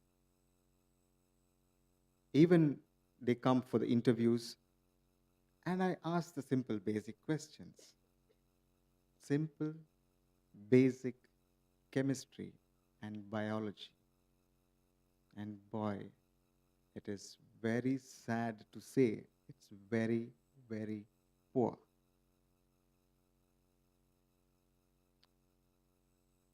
All right? So currently there's a wide gap in the acquired knowledge and the required knowledge. The students acquire the qualification and they go out to seek a job and they fail. Because the expectation, the aspirations of the employers are totally different from what institutions provide.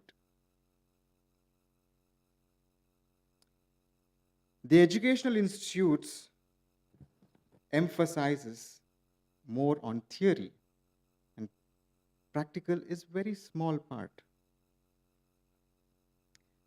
But if you look for example, I'm saying in armed forces, in army, you have got the soldiers coming out in 2 years or 3 years of their training program. They are ready for the combat.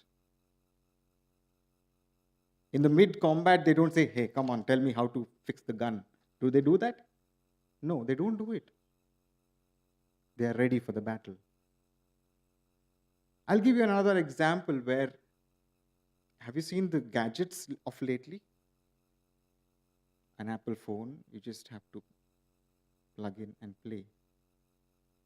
Any other equipment you have, you just have to plug in, give the electricity and play. That's it. That is the same requirement of the employers of recently. They just want to have a newbie coming in, plug him and play. All right? So you can imagine the shift that is there where they don't have time to train you and teach you. So how do we bridge this gap? I've got 5, I don't say steps, but it's 5 different thoughts that I have that what we can do, what I've seen in all these 20 years. First thing is that set realistic goals. Now, what do I mean by realistic goals? Like, we are all there, old students here. All right? We are all in different fields. I request the lecturers over here, the management over here, to have a very large profile addresses and all of the old students and call them. Invite them to take subjects which can be taught. Lecturers, you can take some rest, you can invite. You are giving them a first-hand experience of what's in store for them once they are out of MSc or BSc. Practical learning is very important for them, though the practices what is taught in the college is very limited to what is there in the syllabus design. But in fact, when something is happening in the industry, it is totally different. So it is better that an industrial microbiologist comes to the campus and he trains. The entire syllabus can be designed based on this. The second one that I want to tell is ensure the right chemistry between the campus and the corporate. Now, what do I mean by right chemistry? Now, you have to invite industry's experts to conduct guest lectures, to understand the pulse of the students and give a feedback back to the industry, saying that this is what they are studying now, this is what it is, this is what a kind of training program you have to do, this is what the scenario is going to be, this is what you are going to expect in an industry. Likewise, the other way, you have to invite the educators, the lecturers to the industry. And the lecturers have to know what is happening in the industry. So basically, a kind of interchange of information happens there so that the institute can design the syllabus accordingly. And also, which will promote or which will change the scenario towards employment. My third point is going to be the institute should offer student-centric education and not faculty-centric education. Now, what does this mean? It's always, we have seen and observed, I don't know of lately in the college, but it's always a lecturer comes in and speaks. Practical comes, the lecturer demonstrates, that's it. The students, they will learn. If that scenario is the same, I'm sorry, but if it is different, then very well. Let it be a group discussion, let it be a more interactive session, and give the students the practice that is required of this subject. Because that is when the student will learn and they will remember whatever is practiced. So I feel that though we should have, according to me, it should be a 50-50, like 50 theory and 50 practical, but it's only a dream. And also, it's not only on the research that is required, but if possible, have a 24/7 laboratory. Keep the laboratory open for the students 24/7. Let them experiment. Now, all the students in a class, like a class of 20 or 25, are they all interested in one subject? Some are interested in food microbiology, some are interested in environment, some are interested in medical microbiology, and some are interested because the lecturers do a good job. So how do we cater to all these requirements? So it's a request to the institute and to the lecturers that if you can assess the student and probably design a project for the student and let them work on this particular interest and develop that interest. This is one of the suggestions that I have. Also, if you see, I came across the food testing and food inspections. Food microbiology is supposed to be the boring topic when I was there. Is it? It is still boring, is it?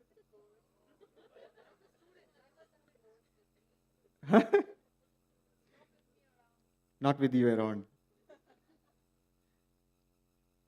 So food microbiology is interesting because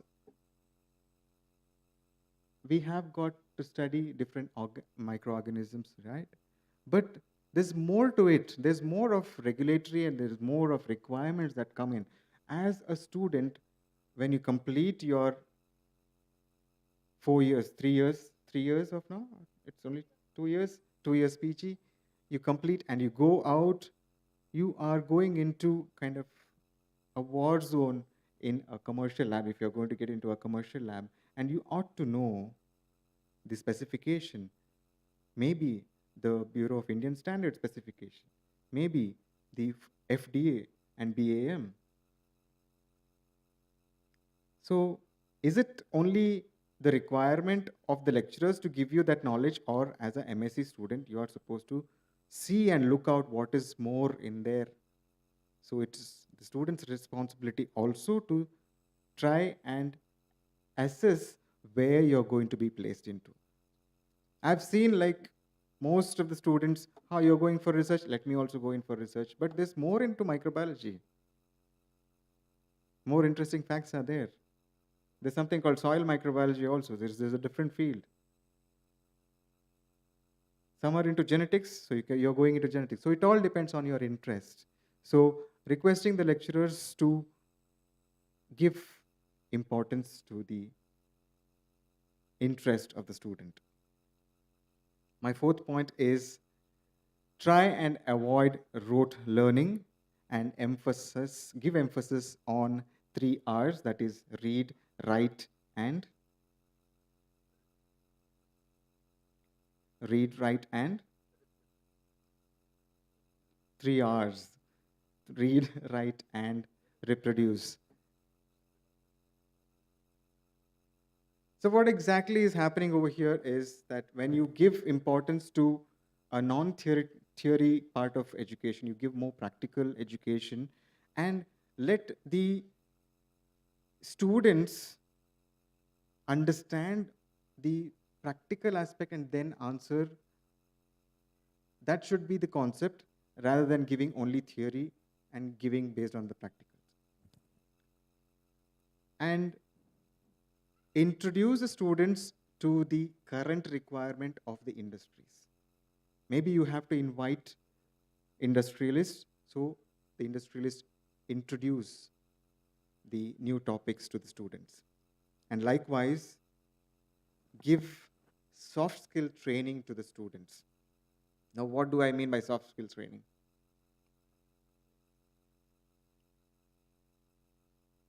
What do you mean by soft skill training? Is it only the writing and typing and all that? That's it? It's basically the communication. How do you communicate? What do you communicate? Maybe you are going to be in a lab. Maybe you are going to manage people. How do you manage? All those skills, if you're introduced, it'll be good for you when you are in a job.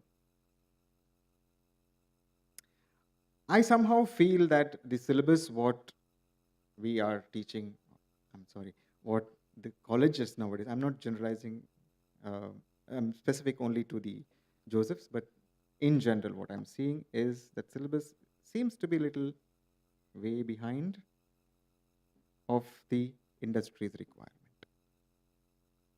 So it's better that we have to collaborate with the industrialists and get to know what's the latest that is coming up. Now, how many of you, the seniors the senior microbiologists over here, do the MPN tests? Do you know MPN tests? The latest in the MPN technology, how do you do it? Do you remember? Has it been told? Food microbiology. Did you know that you don't have to make hundreds of tubes?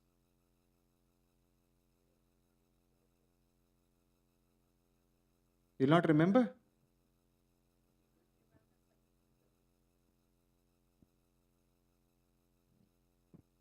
Okay.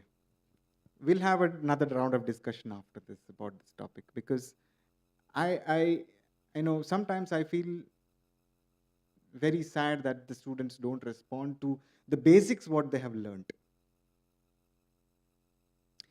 As a microbiologist, never forget your basics. I still remember what my teachers have taught me in Joseph's or be it in Ullas.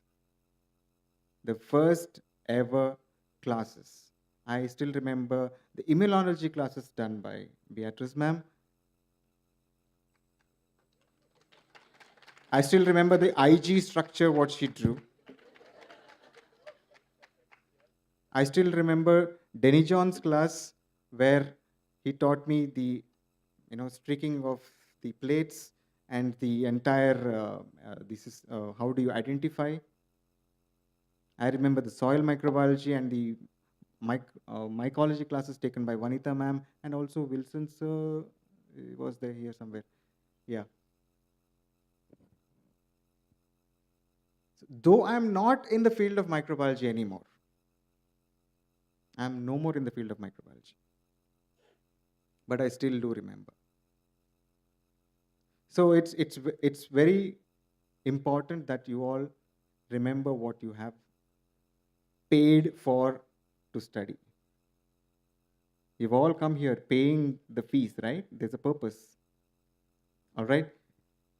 The fifth one and the last one, what I want to tell is that the institutes must take inputs from the industries to create a course curriculum as per the industry's expectations. Which the course should be relevant and very apt to the future of the students. After you give this education to the students, please take feedback, not from the students, not from the students. Approach the industry to see how the students are performing. That's where your performance indirectly shows. The college's performance, the department's performance. So it's always better that you approach the institutes where your students are placed. Jack Welch, he rightly remarked, you can give lifetime employability by training people, by making them learn techniques, making them adaptable, making them mobile. But you cannot guarantee lifetime employment. Therefore, this is to all the students, you all must understand that there is a lifetime employability, but there's absolutely no guarantee of lifetime employment. Therefore, to all of you, it is always to learn, unlearn, and relearn regularly. And this always is helped by the institute. How? The institute provides qualification to the students, and you need to shell out on students by providing them competencies required in the industries. Now, we all know that it's the men who are behind the machines and not the machines behind the men. Which means that India has a lot of youth who have to be trained well. Institutions are the backbone. Institutions' responsibility is to bring out good youth to the growth of the Indian economy, and thereby a good future to the society. And it's my earnest request to all sitting over here, part of the alumni, part of the institution, the management, that it is time now to integrate all the stakeholders, students, the alumni, the parents, the institutions, the non-profit organization, the industries, all come together, and you need to shape the future of microbiology. And I actually wanted to use a stage today, but I'm not using because I have some issues with my muscle today. So thank you very much for giving me an opportunity, Vanita ma'am and the Department of Microbiology. It's been an honor to see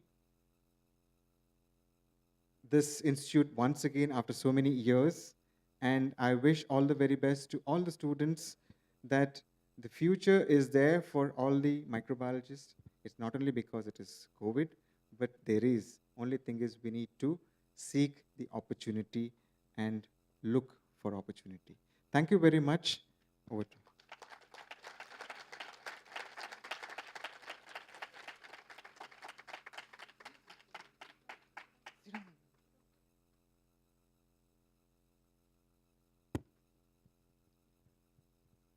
Thank you, sir, for the wonderful talk. You really inspired us. Also made us understand the importance of basics and the contrast that is there between the institutional education and the industrial practices. I hope my classmates, they understand their basics well and respond later. Also, we must keep upgrading ourselves and upskilling our skills and keep evolving like our dear friend microbes. Thank you. Now, I would like to request Dr. Beatrice Sequeira to please facilitate Mr. Amit.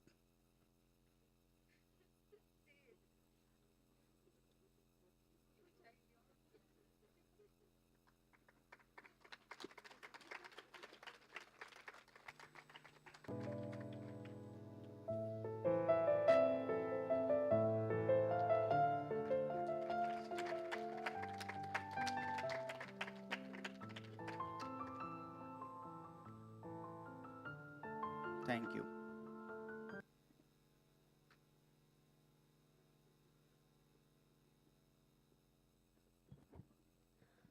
Thank you all.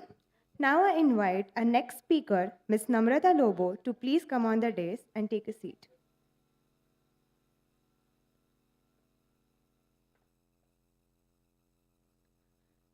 I request Ms. Yukta Ahire from 1st MSc Microbiology to please introduce our next speaker.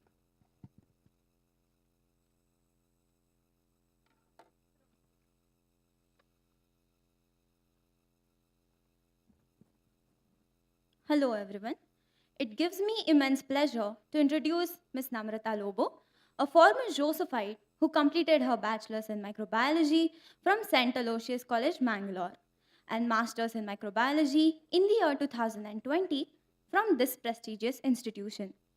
Currently, she is an accomplished entrepreneur running her own home bakery in Borivali, West Mumbai since 2014. She was the chapter head of Borivali Indian Women Business Club as well. Her main focus is on customizing cake flavors based on seasonal ingredients, as well as catering to individuals with specific nutritional restrictions such as lactose-free, gluten-free, and keto diets. Prior to her venture, Ms. Namrata worked as a food safety officer at Spar Hypermarkets, where she was responsible for ensuring food safety and quality of the food operations, as well as conducting audits for the existing 3 stores in Bangalore. She is not only a successful businesswoman, but also a loving mother to 2 of her boys, Ethan and Liam. Balancing her personal and professional life, she is an inspiration to many. I now request Ms. Namrata to come forward and share some of her experiences.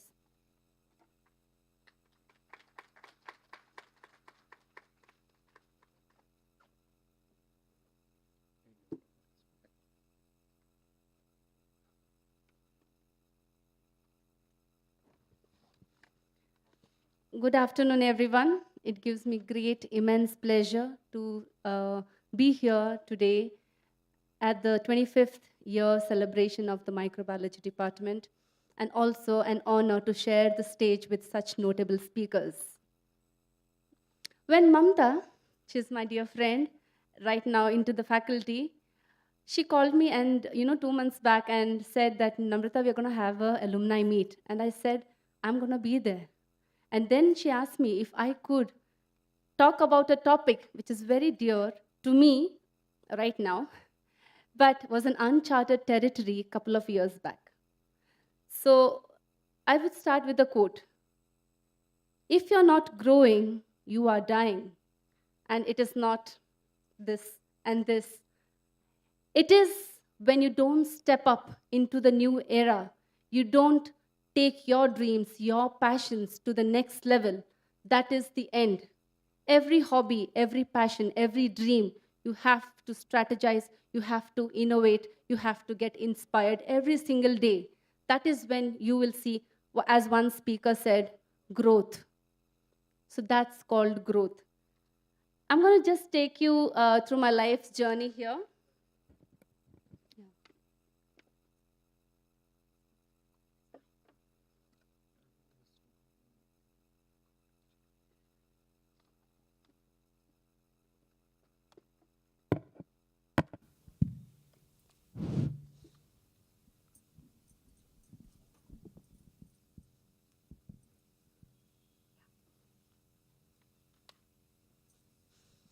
So I come from Mangalore, and I'm a proud Aloysian and a proud Josephite. It's two big titles to carry on my head.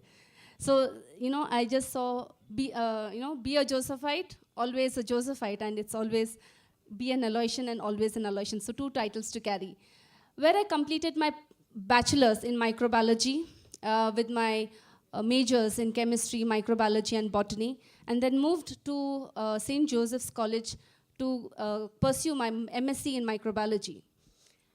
When I completed my microbiology, I was fortunate to intern at Biocon, and I'm so happy to see Bharat sir and Ramya ma'am here. I interned with them 2 months, and I think I was a very naughty intern that time. And my calling was the food industry. As a previous speaker said, food microbiology is not boring at all. I love it, and I'm still in the food industry because for the love that I have for the food microbiology. At Biocon, where I interned, I worked with the staff there with various statins and various other antibiotics that they were doing. Now, this is my memories of SJUC, where I have my friends Mamta, Minu, and a lot of other classmates. Can I have a big hoot from you guys? So lovely memories of lab work, endless streaking, endless medium making, and all that at SGU. This is my dear family. They say life happens. And life happened. I moved to Mumbai in the year 2012. And these are my 2 sons, Ethan and Liam. Post-Biocon internship, I landed a job at Landmark Group's Spar hypermarkets, where I was in charge of handling food safety at the store in Mantri Mall, if you'll have seen Spar hypermarkets. From there, in 6 months, I was pulled into a corporate role at Spar, where I handled the 3 stores in and around Bangalore that time. I think they have many more stores, where I looked at food safety, HACCP, and also ISO 22000. Post that, again, they say life happens. We relocated to Mumbai, and I launched Sweet Hive in 2014. So this is small gist. When in 2014, home baking was a niche category, niche market. And as the years went on, especially in Mumbai, it has become a saturated business. So what makes you different? What is going to make you stand apart? Can anyone tell me? What do we do to stand apart? Innovate? Be unique, yes. So it's called the unique selling proposition. It's your USP, where you have to make people know your unique selling property. That is your USP. And my USP is customization of seasonal produce, local ingredients used in my bakes, and also offering those bakes to people with nutritional restrictions. Recently, I made a totally lactose-free cake. Where do you think I can get this idea? How to make a totally lactose-free cake? What is that edge that has given me this kind of knowledge?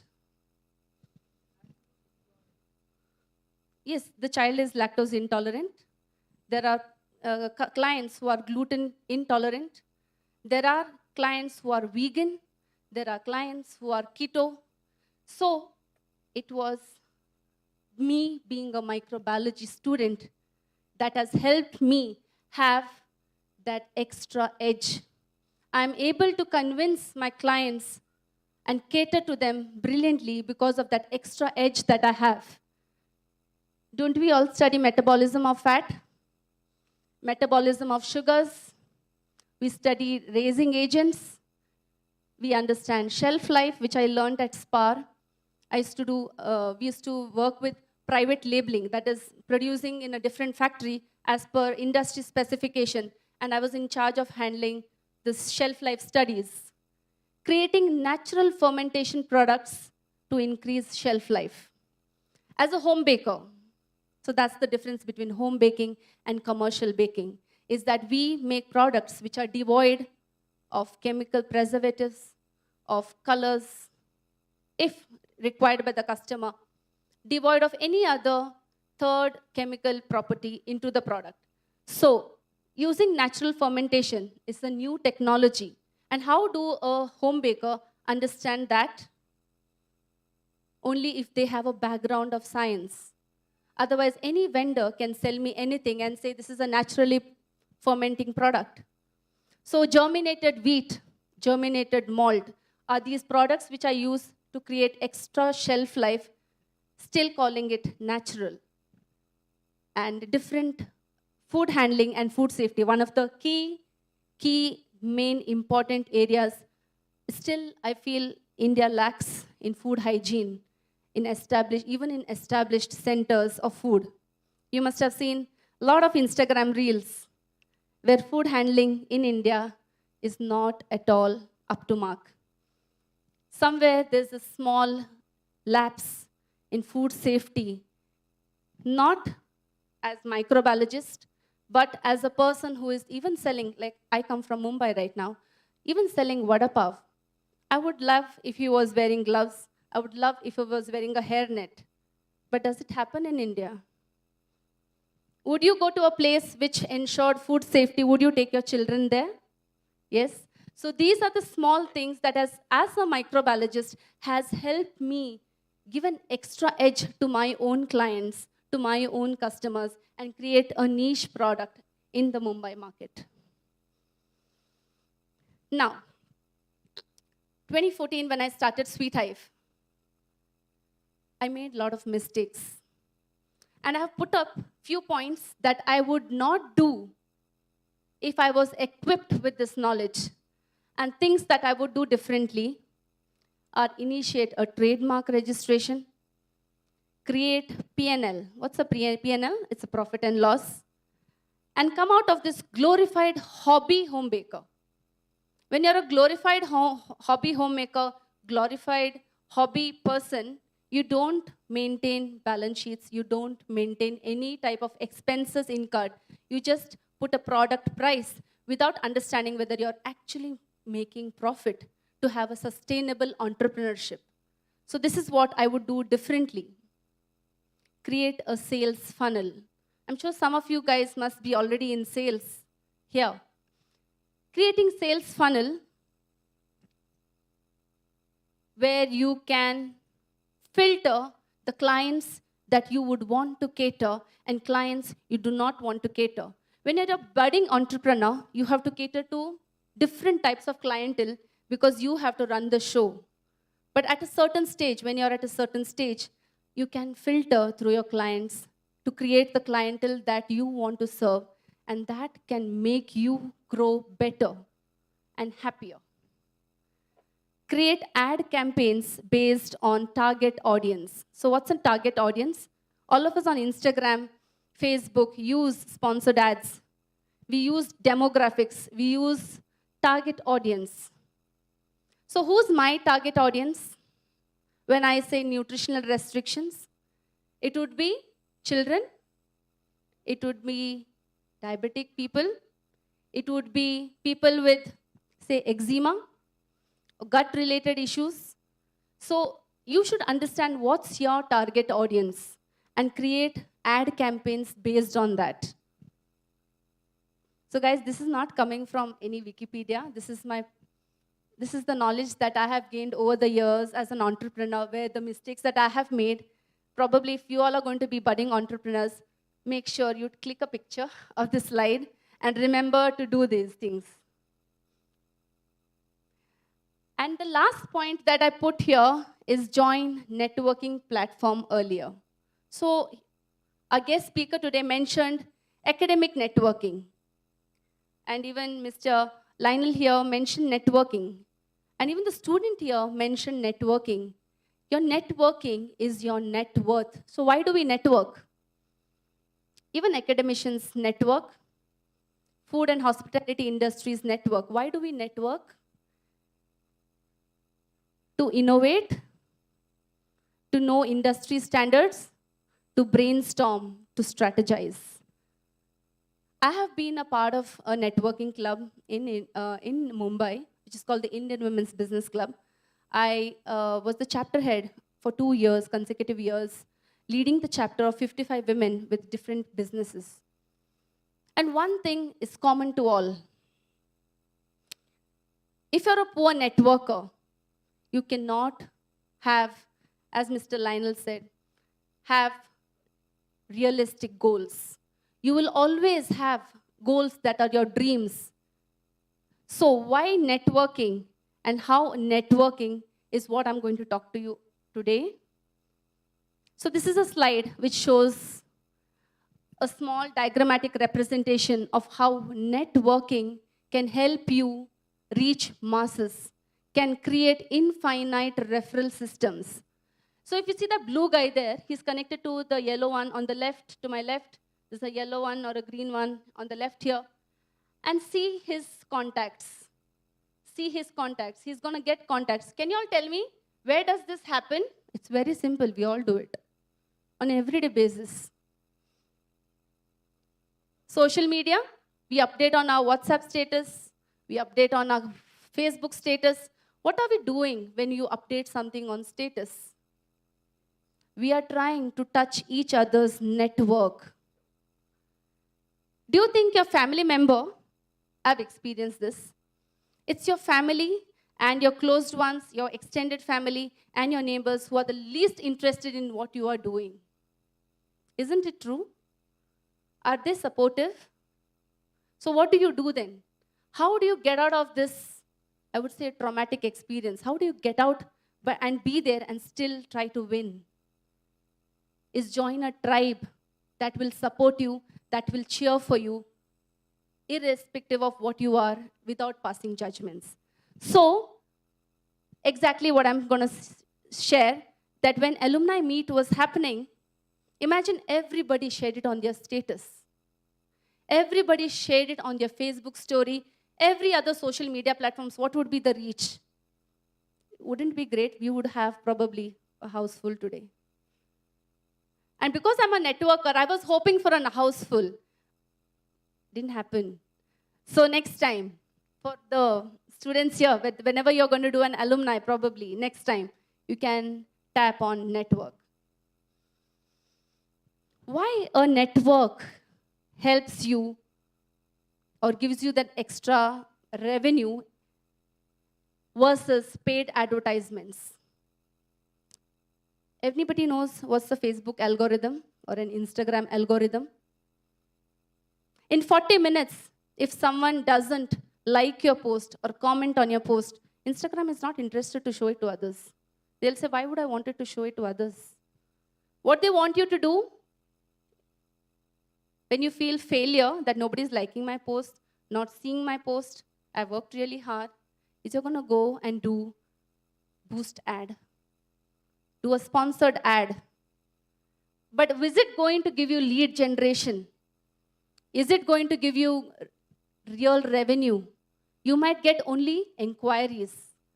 All inquiries sitting in your inbox, not generating revenue. But if you have a network where you meet people face to face, they know the story behind the brand, they know the face behind the brand, you have more lead generation, more referral, and that's how you generate more revenue. I'm not saying don't do paid advertising. It's not that. I'm just saying a personal recommendation always and always has higher value. How many of you all on Amazon or Myntra, Ajio, go and check reviews before buying a product? Raise hands. You don't even know that person, right? You don't even know who has reviewed, whether that person was paid for that review. But still you go and check, oh, that black dress, it's sitting, with 4.9 rating, I'm gonna go buy it. You don't even know the label, the person behind that label. You don't know the story behind that label. So imagine you have a brand that is sitting next to you, sharing their story, like how I am sharing, me, Namrata, sharing Sweet Head story. Would you recommend me?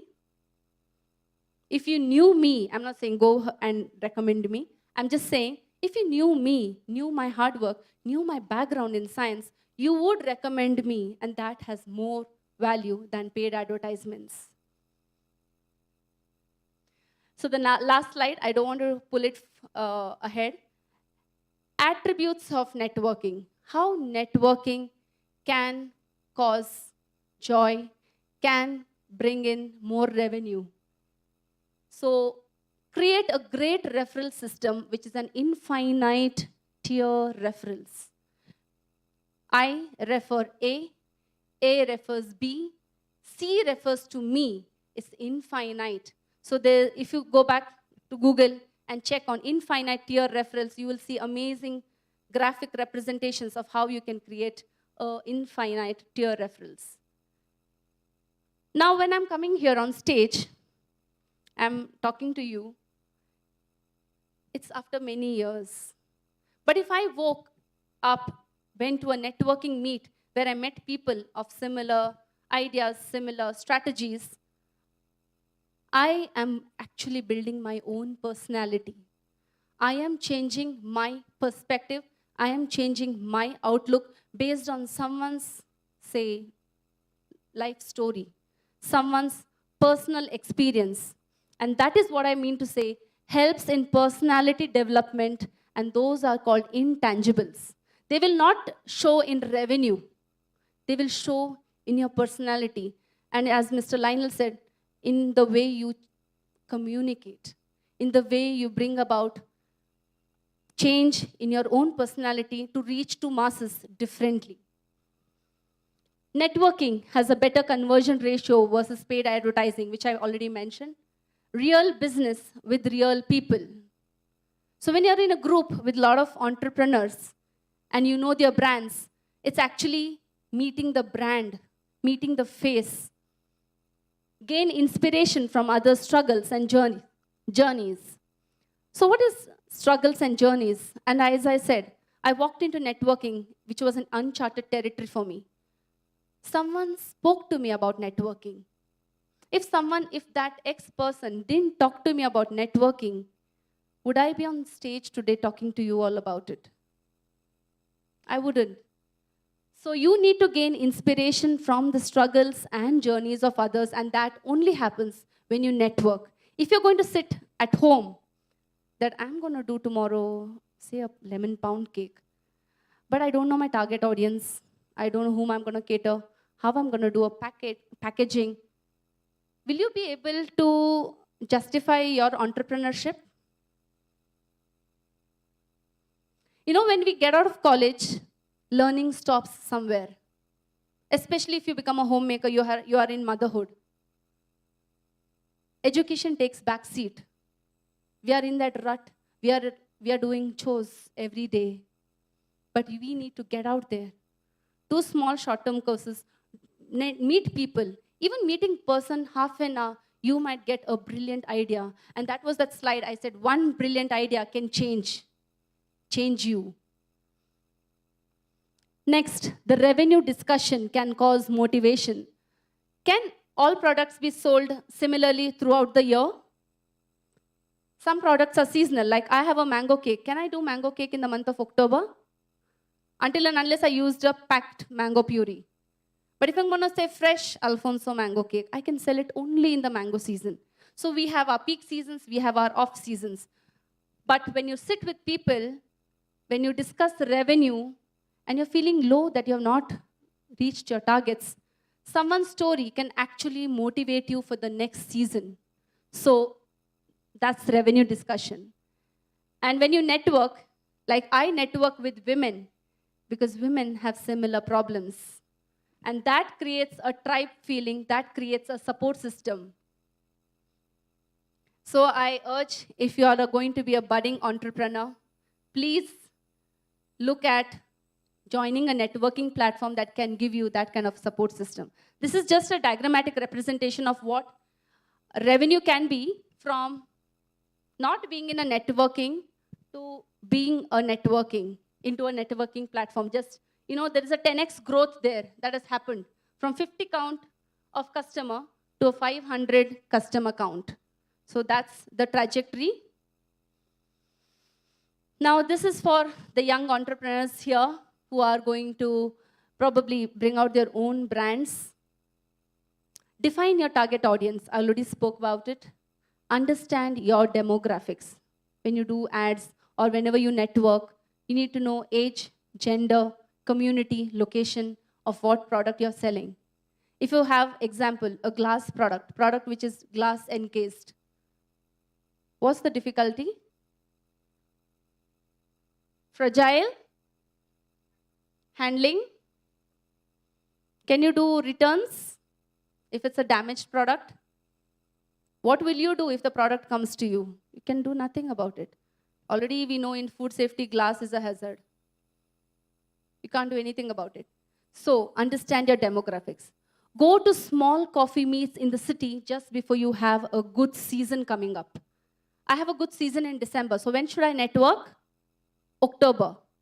So that people know what I'm coming up in December. Not running in December. Do I have time in December to go for a coffee meet if I'm the one doing production? There's no time. So you have to meet people 2 months ahead before you have a good season. Meet like-minded people more often so you can build a better rapport and create more referrals. There are people whom you meet can drain you, can drain your energy. It's okay to remove them from your support system and move towards people who are like-minded. Create need for others. A giver automatically receives. What does this mean? She bought for me, I will buy from her. She brought for me, so I will buy from her. From her side, she was a giver to me, and I reciprocated it. If that person doesn't buy from me, will you keep quiet? If you're a good networker, you will always find avenues to give to that person, not in terms of revenue, but in terms of those intangibles that I spoke about, the communication or any other intangibles that come with networking. Offer personal recommendations on various platforms. If you like something, people have this, I don't say bad, but when you go to a restaurant, you don't like the food, first thing people come and do Bangalore's Foodies Club, 1-star rating, food was bad, stale. But if the food was fantastic, how many people actually go on social media and talk about, give them a personal recommendation, go to Google and give a good rating? When you're in that boat, you realize that importance. So if you're going to be an entrepreneur, remember, always be the person who offers personal recommendations to others, and you will receive them. And that's me, doing what I love and taking my passion to the next level. I'm so honored to be here. Thank you so much. You can find me on Instagram as sweethive_bakes.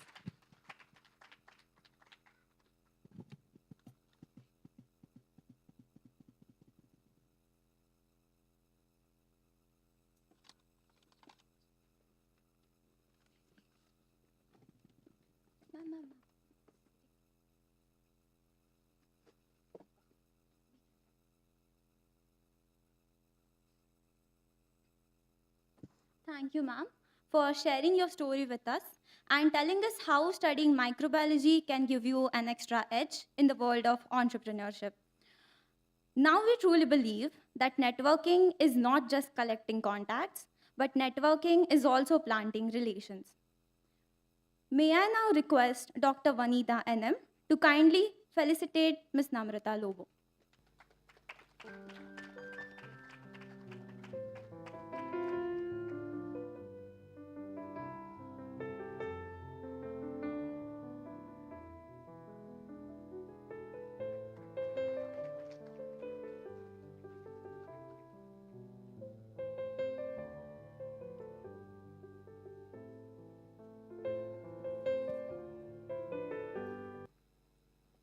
Thank you, ma'am, and thank you, Ms. Yukta.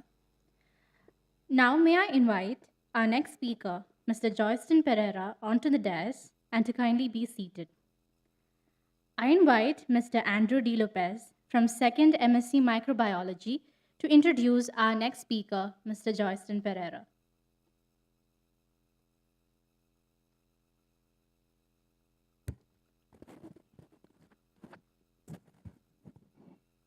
It's my pleasure to introduce you to Mr. Joyston, a distinguished alumnus of our college. Joyston completed his bachelor's in microbiology, chemistry, and zoology, and master's degree in microbiology from our college between 2012 and 2017, during which time he was the president of Microcosm, the UG Microbiology Association, in 2015. After completing his studies, Mr. Joyston went on to achieve great success in the healthcare and life science industry. He is currently working as the trade advisor at the United Kingdom's Department for Business and Trade at British Deputy High Commission in Bangalore. His expertise has been invaluable in fostering collaboration between the United Kingdom and India. Prior to his current role, Mr. Joyston worked for Syngene International Private Limited, a Biocon subsidiary, as a quality control microbiologist, and for Mylan Laboratories Limited, a leading pharmaceutical MNC in Bangalore, as an analytical R&D microbiologist. His experience in these companies has provided him with a wealth of knowledge and expertise in the healthcare and life science industry. Mr. Joyston's accomplishments serve as a shining example to all our current students and recent graduates. We are incredibly proud to his achievements and wish him a continued success to his career. Now I invite Mr. Joyston to share some of his thoughts with us. Thank you.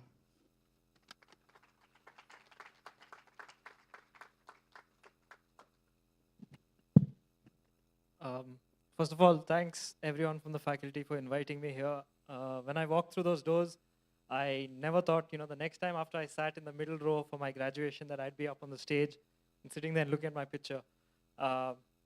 But Mamta ma'am actually asked me to talk about opportunities in healthcare, in basically microbiology and challenges for microbiologists. I think right now what you're looking at is sort of a very good network you've got here. I'll tell you how I got my first job with Syngene. It was like 1 month after college. I was applying on various job portals. I wasn't getting anything. And I came and spoke to Vanita ma'am, and I said, ma'am, I would like a job. And ma'am said, you know what, I have an alumni who's working in Syngene, and he's head of the quality department. So Mr. Bharat sitting here was actually my first boss, and he actually gave me an opportunity in the industry. I worked for Bharat sir for about 1 year, 2 months at Syngene as a quality control microbiologist. And that job basically showed me what it meant to be in the industry. What we studied, industry microbiology over here, was very different. There were new techniques, there were new SOPs, there was so much more that I learned.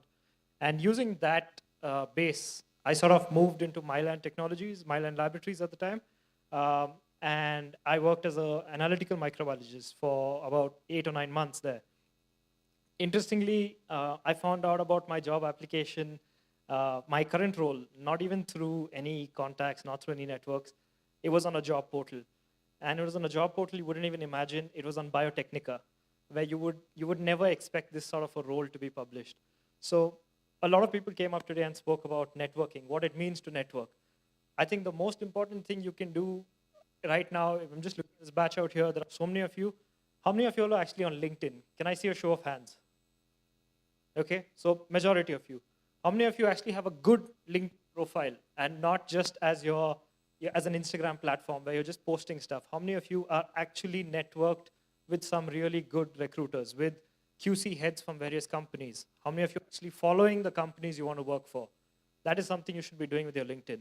If you go back and look at my LinkedIn, after I got my role, I've been networking with people that I know are either hiring or people who are doing some really innovation.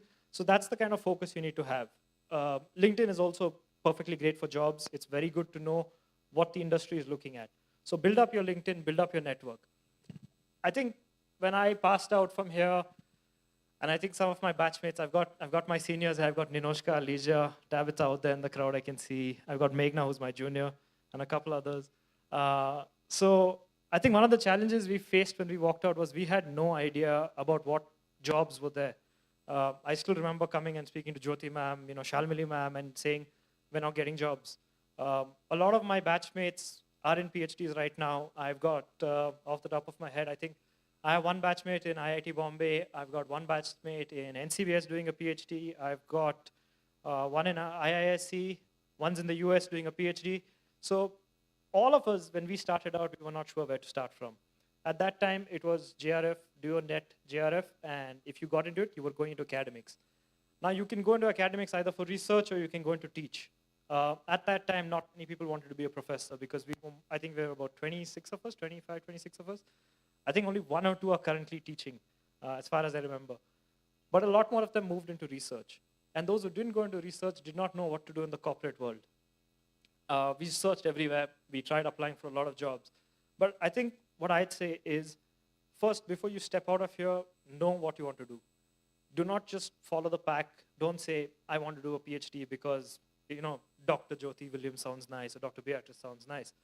Do a PhD because, not that it doesn't sound nice, it sounds very nice, but it's not my cup of tea. I would never come up here and say, Dr. Joyston Pereira. That would never work. I knew I didn't want to do a PhD because I spoke to a lot of my friends, and some of them who are still doing PhDs. It is not easy. And I think everyone sitting out here would agree that a PhD is no laughing matter. It is dedication, it is hard work. It is literally blood, sweat, and tears. So everyone who's on their PhD has done it, very, very, going through a lot. So make sure that, you're ready for that long haul, 6 years of doing a PhD. The rest of your life, you sort of want to go into academics. You want to continue through the research line. You don't stop research, say, okay, I got my PhD, I'm done. You start doing way more stuff after that. I've got friends who've done PhDs from JNCSAR, and right now they're going on for postdocs. So you don't stop. The other thing is, if you're moving into the industry, know what you want to do. Do you want to be an industrial microbiologist? Do you want to be a food microbiologist? Do you want to be in a lab? Do you want to be on sort of the quality assurance side, the quality control, the audit side? I think my first job was a very great insight. I worked with her for like 1 year, 2 months. I think at that time we did quite a bit of work. So we started with SOP drafting. We started with actual practical work. We also sort of interacted on and off with the QA teams. And that gave me a bit of understanding about what the industry technically is. So that was Biocon subsidiary at the time. And they were sort of in a partnership with Mylan. They launched one of India's first generic diabetes drug from that facility that we worked for, so that we qualified. I think that was one of the peak microbiology moments that I thought, okay, I've done what I have to do. So go back into the industry, get a sense of exactly what you want to do. Look at 5 years from now, 10 years from now, where do you want to be? When I started microbiology, I did not know that 5 years, 2017, when, March, when I walked out of that door after I graduated, I did not know that, I knew, okay, fine, I got a job at, Syngene. I was working for Kiran Marazumder-Shaw. I didn't know I would ever meet her. I had no hopes. Of course, we'd seen her at some events, on and off, we had the annual get-togethers. But today I can say very confidently that because of what I've studied, I can confidently sit across the table from her and I can actually talk to her about, Biocon's pipeline. I can talk to them about what she wants. And that is something that this college has prepared me for. That you don't really need to know, I am a microbiologist, I'm only going to do microbiology, I'm only going to be behind a desk. I have colleagues out here who have worked for, IQVIA, and that's in pharmacovigilance and clinical data. And a lot of them have actually never thought about doing it. A lot of my batchmates are working in pharmacovigilance, clinical sciences. Novo Nordisk actually hires pharmacovigilance scientists. Who knew? I didn't. I never applied. I've got colleagues who are working in sort of ICMR labs, who are working at JNCSAR, at laboratories, food safety, CFTRI. These are places that we've only heard of when we were studying that these are labs that do this work. But Nobody actually told you that, how can you get in? How can you apply? And I think one thing that you need to do is, this college, the department's 25 years old. 25 years ago, as of now, if you look at that batch history, you've got PhD people, you've got students who are currently leading a department in an organization. Tap into that network. And don't just tap into them saying, oh, I met you, so can you give me a job? Tap into that network saying, you're a Josephite, I'm a Josephite. Everybody knows what you've done. Everyone knows we've all studied, I think, the same portion. Nothing much has changed. Gram staining, PCR training, all of that. I mean, microbiology is more or less the same. But do not approach someone on LinkedIn saying, just because you're from Joseph's, I'm looking for a job. Reach out to them. That is one aspect to get your foot in the door. But reach out to them with your dedication, with the actual point that, this is just my entryway. It helps to know somebody in. But I'm pretty sure if I sat across Bharat sir and if I did not know anything that I was talking about, I would not get an opportunity. I'm pretty sure if Anita ma'am thought, he's not capable, she wouldn't even recommend me to him. Incidentally, my second boss, Mr. Girish, who was at Milan, he also was a microbiologist quite some time ago, and he was a Josephite. But again, that opportunity came not because he was formerly with Bharat sir or because he worked at Syngene, but because he said, okay, your foundations are good. You do know what you're doing. And my job here currently right now, just to give you guys a bit of a sense of what I do, is I help UK companies come down to India and export here. But the only reason that they would sort of want to talk to me, that they would give me that face time to talk to a CEO of a company, is because he knows that I have that background in molecular biology. I have that background in microbiology, that I know what I'm talking about. So I can sit, my job doesn't need a microbiology degree. You don't need a degree to do my job. Anyone can do your job. If you can talk, like I'm talking out here now, you can do my job. And I've been doing that job for 3.5 years now. I've gone to the UK thrice. I never expected to ever even go to the UK on like a funded trip. It was like a paid vacation. It was the best thing. But the point of it is that when you start out here, it is very, very scary when you go out. Trust me. The day you graduate is the worst day in your life. You get that master's degree, it's the worst day in your life because you're out there. What am I going to do? Your family doesn't know. Your family's not going to give you a job. Okay? Your colleagues, your classmates sitting next to you here, they're in the same boat as you. Your competition is everyone in this room, plus every other microbiologist in India right now. So the only way you can do it is by believing in yourself and actually going out there and doing your research. Trust me, I still remember walking into this auditorium and sitting up in those rows and sitting back there, that instinctively when I came in here, I just preferred to go back and sit. And even here, I sat some in the third row. And then Poppy ma'am said, come on, you're one of the, Jyoti ma'am, sorry, she said, you're one of the speakers, sit in. I would never sit in the front. I am not a front bencher. And to anybody out here who's, like, I just want to tell you guys one thing. If you're struggling in your papers, whatever, I know immunology, my God, that was such a hard paper, but Beatrice ma'am made it easy. I still remember some of those diagrams and everything else, some of those diseases, but it was hard to study. And when I was actually graduating, I think one of the challenges was, I'm not great at chemistry. Sandra ma'am, my biochemistry marks when I started my, I think it was my midterms, out of, what it was, 75, 70 something out of that time, it was 18 or 19. And I'm proud of that fact, that I did not do well because that motivated me to do better. I still remember because we were on a trip to somewhere, this was a trip to somewhere North India, I think. Yeah, it was Delhi, Manali, Shimla, everywhere else. And so as part of that trip, we were coming back on a train ride and our results were going to be declared. And I still remember we had 8 days to study for organic chemistry or something before the exams, but we also had other subjects. I did not touch another subject. I was like, I'm extremely bad at organic chemistry. This is all I have to do. I took Solomon's. Anyone who's done BSc microbiology out here, that Solomon's book is this fat. It's a red book, and it has so many reactions in it. I would have never remembered half of them, but I sat and studied that book from end to end, that at the end, if Melvin sir came and said, Geldal's reaction, I would tell him, sir, it's on page number 630 something, but it is there. And I could draw that by heart because I said, I have to do it. But everyone else said, you're bad at chemistry. And I believed it. I said, I'm bad at it. I may not get a master's degree. I may not pass. That was actually a fear I had. But I'm just telling you that you don't have to worry about it if you're not good at studies. Trust me, when you sit, I'm sure Bharat sir did not ask me, how much % you got, man? Did you get first class distinction? Did you get anything? Nobody asked me. My current boss has never asked me, what's your marks? Your marks count only for you to get a job, for you to just get your first job, for you to pass a SIFT. And right now, SIFTs are done by computers. So it doesn't really matter. Nobody's going to judge you. You get 90%, you get 95%. I have colleagues who have actually passed out from JNU, people who have passed out from IISc, but they're all doing the same job as me. So what you bring to the table is your skills, your determination, your dedication to the job. Don't look at marks as just, oh, I've achieved, and because I'm a 99%, I'm going to do well in life. You need to also bring that hard work, that dedication to the table. So the challenge is, if you're doing microbiology, congrats, there are a lot. Get used to it. There are a lot of challenges. But the opportunities are opportunities that you make out of it. You can work for pharma industries, you can work for food, you can work for any sort of sector. You can work in molecular biology, you can work in genetics. Do you guys know that High Media is hiring? You can go work for Nikon. Would you ever think a camera company needs microbiologists for you to sort of go sell equipment out there, to sell microscopes? Do you know Carl Zeiss has microbiologists working for them? Go out, do that research, look at opportunities that you can work for. And a challenge is a challenge only as long as you don't want to take it on.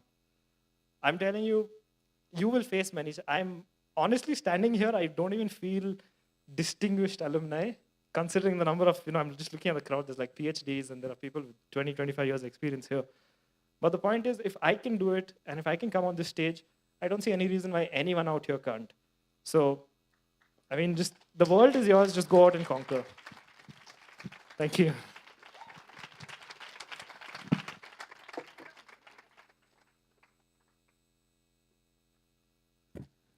Thank you, sir, for the insightful talk and giving us more knowledge about the various opportunities that are available for all the microbiologists.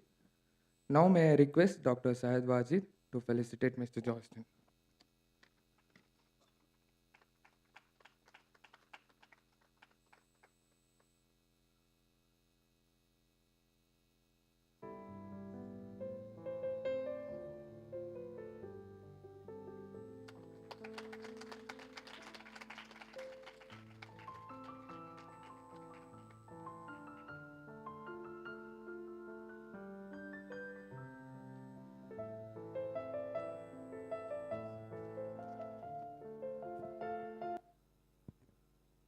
Thank you all.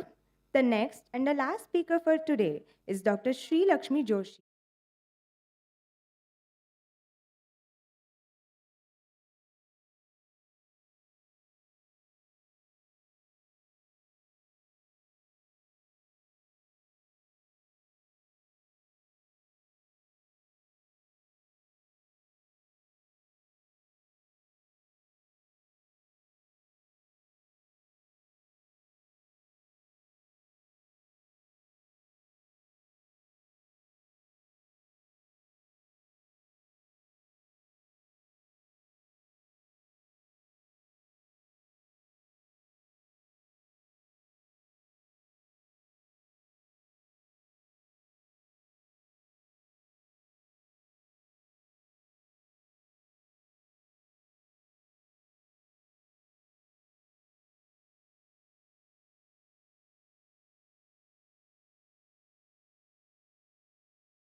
And learning more about his stint here I'm at Sri JSON. Lakshmi Joshi. I'm currently a postdoctoral fellow at the Ottawa Hospital Research Institute in Canada. Hello, I'm Sri Lakshmi Joshi. At the outset, I'd like to congratulate the staff, students and the administration of the PG Department of Microbiology at their 25th anniversary celebration. Congratulations, and I wish you a wonderful of the PG Department of Microbiology. I have been associated with the Department of Microbiology since 2010. And I wish you I first joined the department as a bachelor's student. I studied microbiology, chemistry, and zoology as the major subjects. The exposure that the bachelor's course gave me to the microbial world had me fascinated. It kindled my interest, and I went on to do a master's in microbiology at the PG department right across the road. After that, I have been associated with the Department of Microbiology as an alumnus member of the Board of Studies. This experience has been a very enriching and an enjoyable one. When I reminisce about my time as a student of the department and think about the key learnings, I think the most impactful one has been the motto of the college, which is faith and toil. I have carried this on all along my career, and I think that the faculty at the department live by this motto. They have had immense faith in my ability and provided a very positive environment to bring out the best of me. And I'm thankful to the members of the department for allowing me to achieve my full potential. As students of the college, we spend most of our time in theory and practical classes. At this point, I'd like to acknowledge the efforts made by the members of the department to keep the course content updated, relevant, and a fun and enjoyable one. I think they combine their expertise and take advice from experts of the industry, academia, agriculture to develop the course content, teaching methodology, and evaluation criteria to par excellence. I'd also like to acknowledge the efforts that the department has made to obtain adequate funding, to procure modern equipment, reagents and kits and protocols to make practical classes extremely enjoyable. There were times when they would often encourage us to look around us for sample collection to isolate microflora and encouraged an in-depth learning. This kind of looking around for samples, etc., ensured that we could apply what we learned in theory and practical classes and find relevance of those learnings to the world around us. During practical classes, we often performed experiments in groups. This allowed us to collaborate, communicate effectively with our peers, and organize all the resources that we needed for those experiments. These key skills have been very helpful throughout my career and helped develop collaborative projects for my research. The faculty often encouraged us to stay updated with recent literature. They discussed social issues with us and allowed us to present new innovations in the theory classes. And they often organized guest lectures from experts in the field. And this particularly helped broaden my perspective. It also helped me network and find scope of our classroom learning to the world beyond. This kind of positive learning environment at the Department of Microbiology has attracted students from all over the globe. This ensured a diverse crowd and a very inclusive classroom environment. It also allowed us to exchange ideas, learn about other cultures. It expanded my knowledge of issues and solutions beyond the Indian context. So I'm very grateful for that kind of learning experience.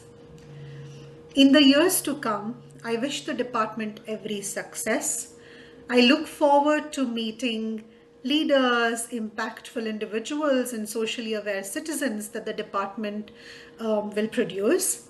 I'm excited by the prospects of the amazing innovations and research that will come out of labs of the department by the students and also the faculty, and I look forward to reading the work that they publish.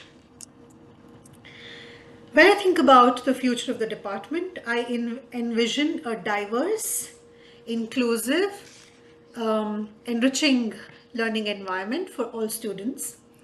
I hope that the department will encourage student exchange programs. They the department encourages independent research by students as well as faculty members. I hope that a collaborative environment will be developed for students as well as the staff to connect with the problems faced by Indian farmers, industrialists, as well as other members of academia, and allow for exploration of novel ideas. I also hope to see a startup or an innovation cell at the department, which will allow students to try exciting ideas on a small scale, which eventually could possibly lead to amazing innovations. I wish you all the very best, and congratulations to the department on the Silver Jubilee. I hope you all have a wonderful celebration. Thank you so much for giving me the opportunity to speak today and connect with you all virtually. Have a wonderful one, and please connect with me if there's anything I could help with. Thank you.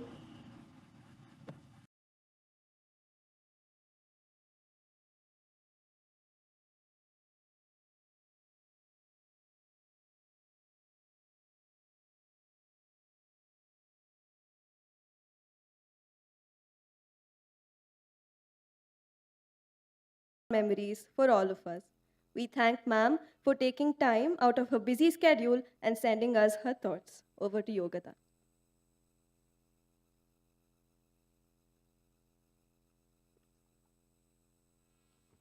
Thank you, Ms. Sakshi.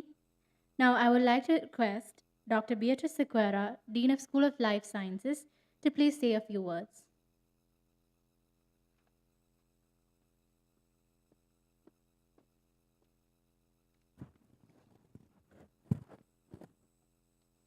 My apologies on this occasion for leaving out some faculty members who have contributed to the growth of the department.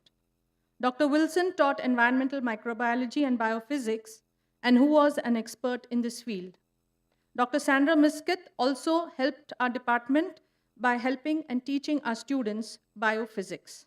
Ms. Kavita Sebastian, who taught us cellular microbiology. The other faculty members, Dr. Bopaya, Dr. Purushottam, Dr. Tabal Seren, who all with their dedication and expertise have indeed given us the foundation of this department. Dr. Betty Daniel wants to say a few words. May I invite you to the dais, ma'am. Thank you.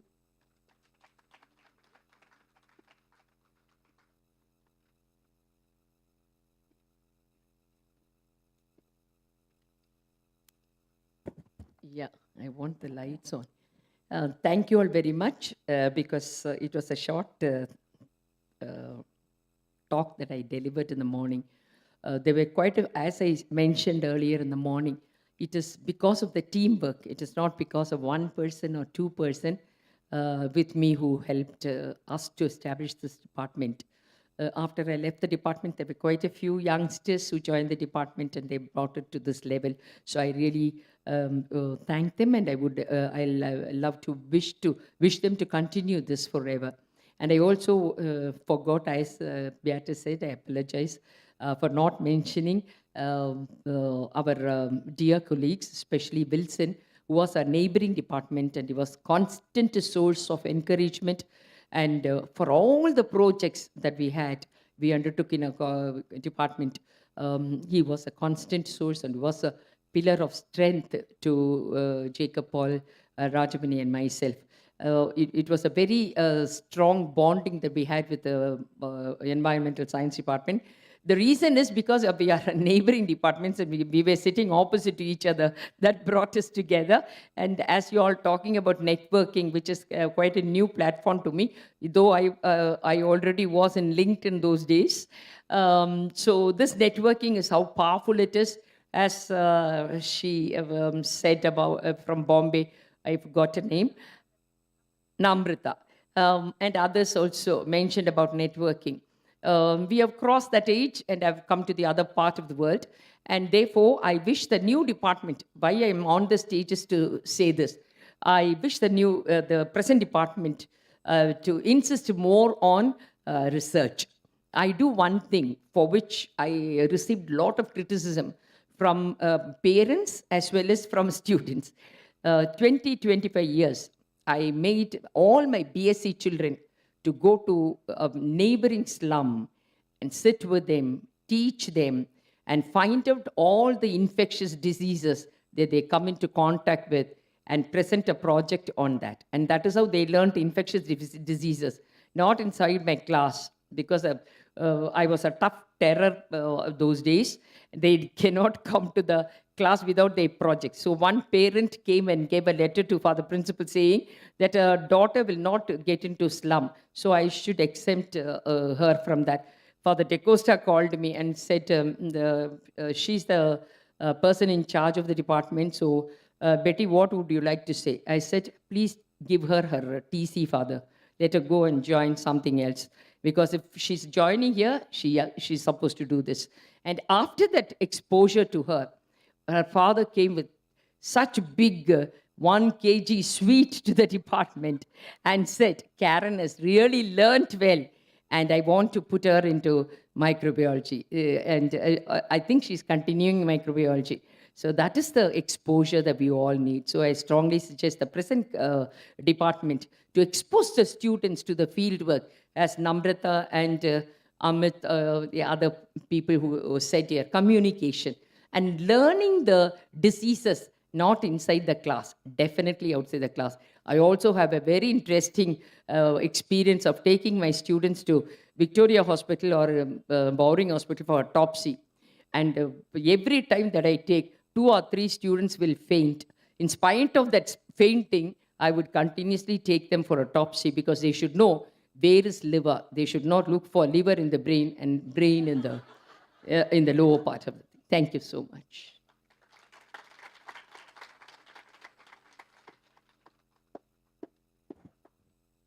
Thank you, ma'am. It is truly a delight to listen to your words.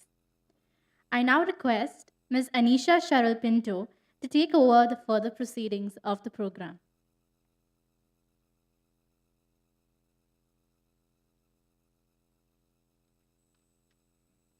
Thank you, Michelle and Yogada.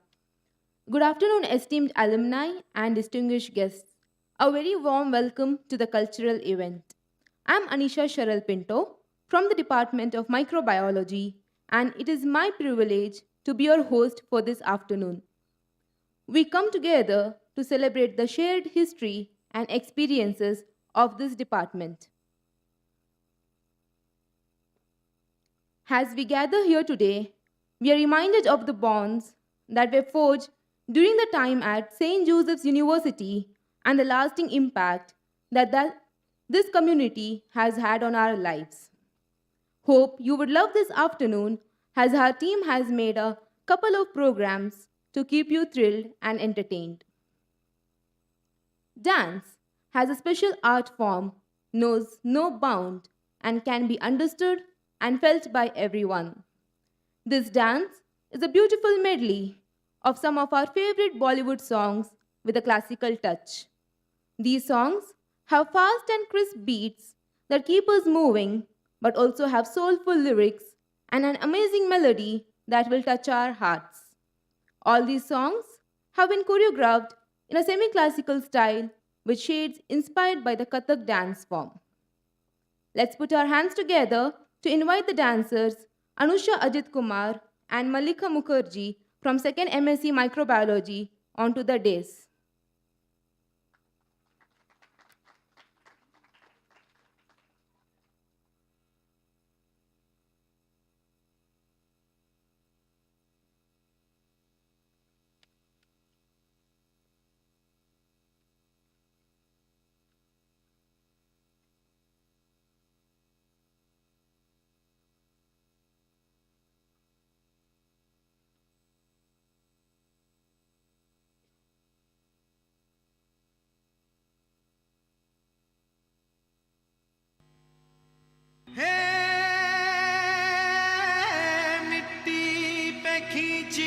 लकीरें, रब ने तो ये तस्वीर बनी, आग हवा पानी को मिलाया तो फिर ये तस्वीर सजी।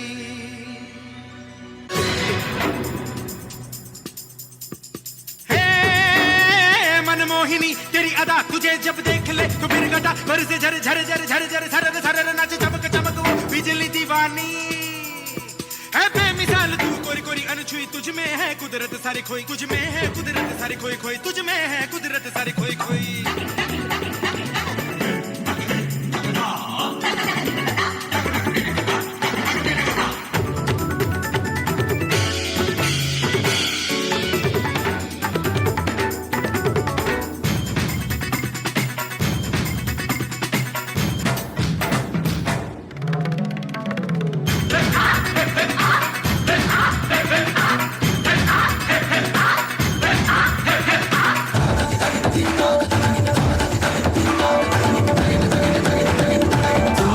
तुमको पाना तन मन तुम, तन से मन को जाना उलझन गुम, जियारे नैना चुप के हरे मन गुम सुन, डोरी टूटे ना ना ना बांधी नैनों ने, जो संग तेरे देखे मैंने तो सब रंग तेरे छूटे ना ये रंग रंग मन में मुरल किए सुन राधिके, मुरल किए सुन राधिके, मुरल किए सुन राधिके।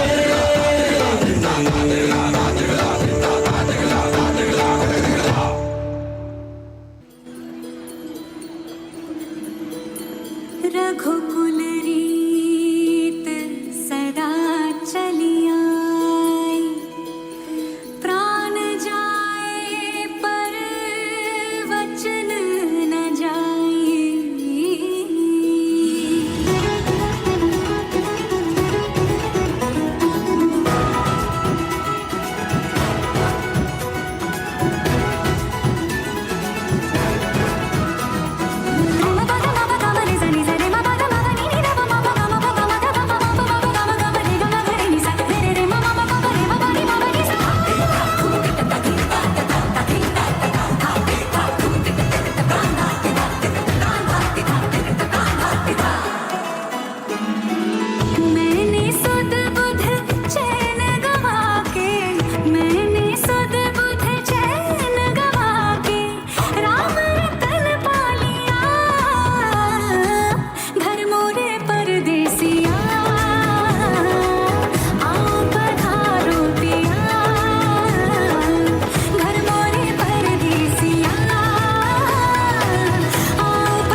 Thank you, Anusha and Malika. That was indeed a graceful performance. A great song should lift your heart, warm the soul, and make you feel good. One of the greatest hits of the 90s were the songs from movies like Bombay and Roja. Also, one of the milestone events for the Department of Microbiology was the inception of the PG program in the 90s. Here's a medley recollecting the beauty of the 90s. Let's put our hands together to invite the talented Sanjana Satish from 2nd MSc Microbiology with her musical talent onto the dais.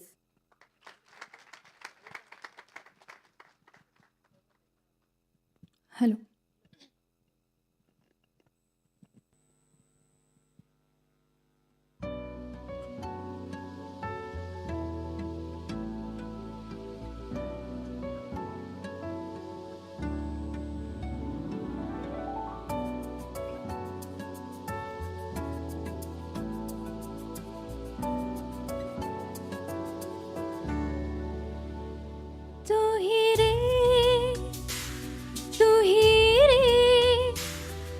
तेरे बिना मैं कैसे जीऊं, आजा रे आजा रे, यूं ही तड़पाना तू मुझको, जान रे ऐसे तड़पाना तू मुझको, चांद रे आजा दिल की जमीन पे तू, चाहते है अगर आके मुझसे मिल जा तू, या फिर ऐसा कर धरती से मिला दे मुझको, तू ही रे तेरे बिना मैं कैसे जीऊं, आजा रे आजा दिल की जमीन पे तू, आजा रे इन सांसों में बस जा तू।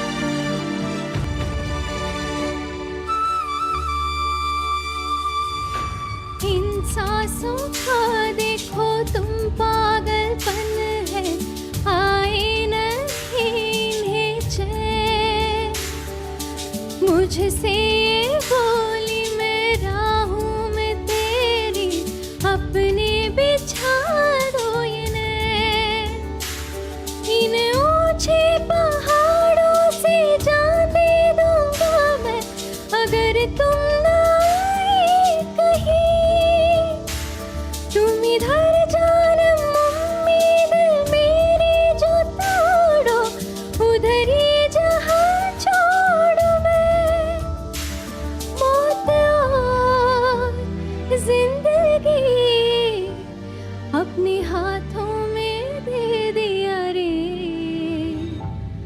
आई रे ले मैं आई हूँ तेरे लिए,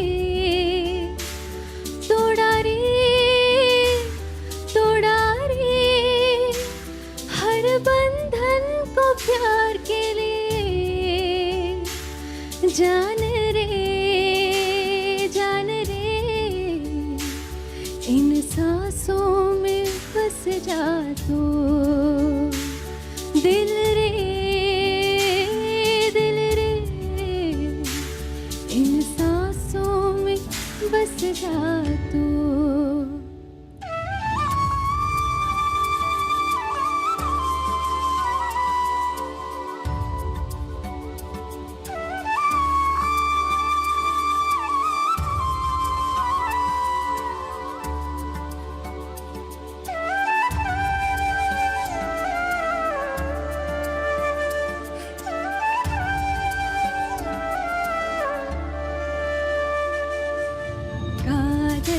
ரோஜாவே எங்கே நீ எங்கே, கண்ணீர் வழியுதடி கண்ணே,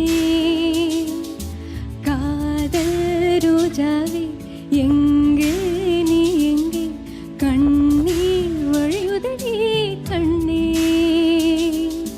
கண்ணுக்குள் நீதான் கண்ணீரில் நீதான், கண்ணூரை பார்த்தான் நெஞ்சுக்குள் எந்தானதோ ஏதானதோ சொல் சொல், रोजा जाने मन तू ही मेरा दिल, तुझे बिन तरसे नैना, रोजा जाने मन तू ही मेरा दिल, तुझे बिन तरसे नैना, दिल से न जागती है यादें तुम्हारी, तुम बिन कैसे जीना।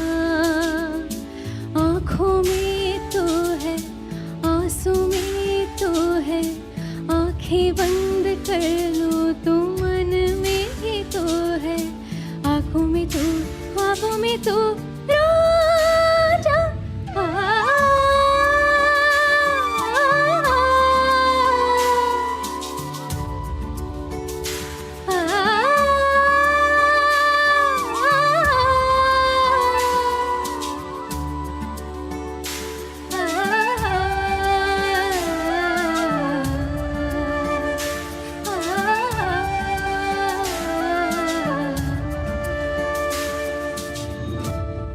Thank you so much. Hope you all had a great time. Thank you.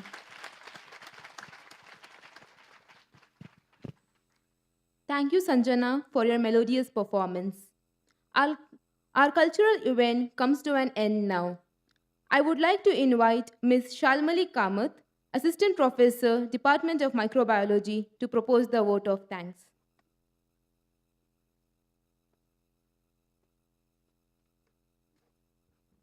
Thank you, Anisha.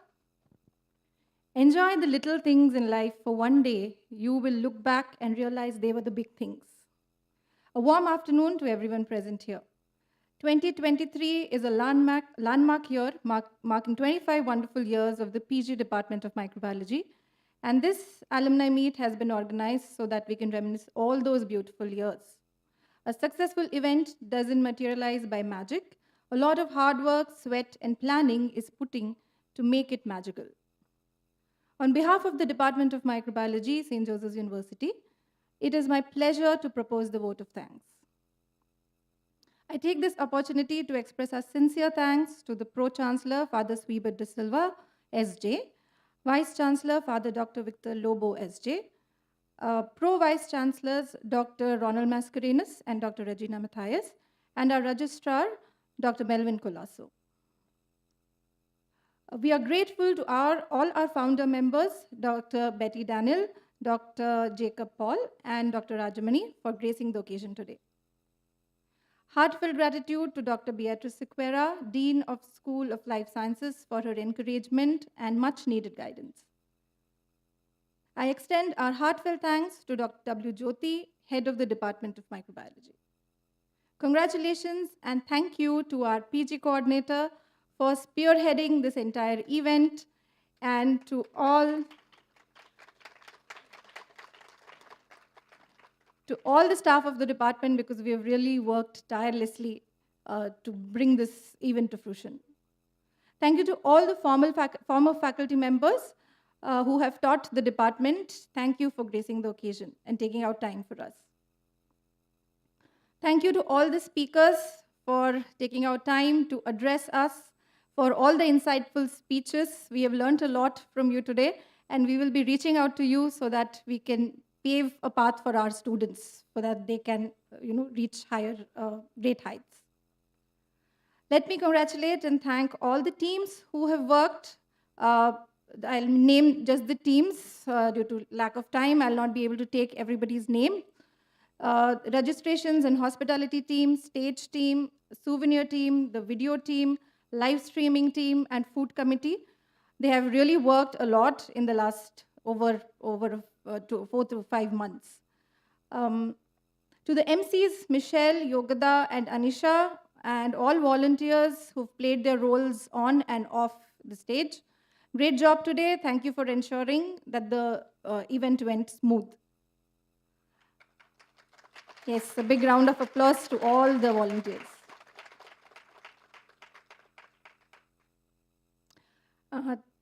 Thank you to the choir and the cultural team for the beautiful renditions. Organizing an event of this scale requires finances. So I would like to thank all our sponsors and alumni contributors who have generously given contributions, because of which this event has happened today. Without your help, the event would not have been possible. Thank you to our canteen for the snacks and Judith Caterers for the sumptuous meal that awaits us. We are grateful to Deccan Printers for taking care of all our printing needs and delivering everything on time. I place on record our gratitude to all the support staff who work behind the scenes and ensure things happen properly and on time.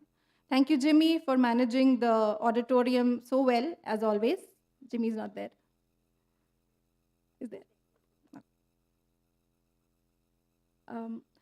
Finally, and most importantly, I would like to thank all the alumni for attending this meeting, for taking out time for this meeting and making it a great success. It was a pleasure. It was a pleasure to meet all of the alumni from the last 25 years.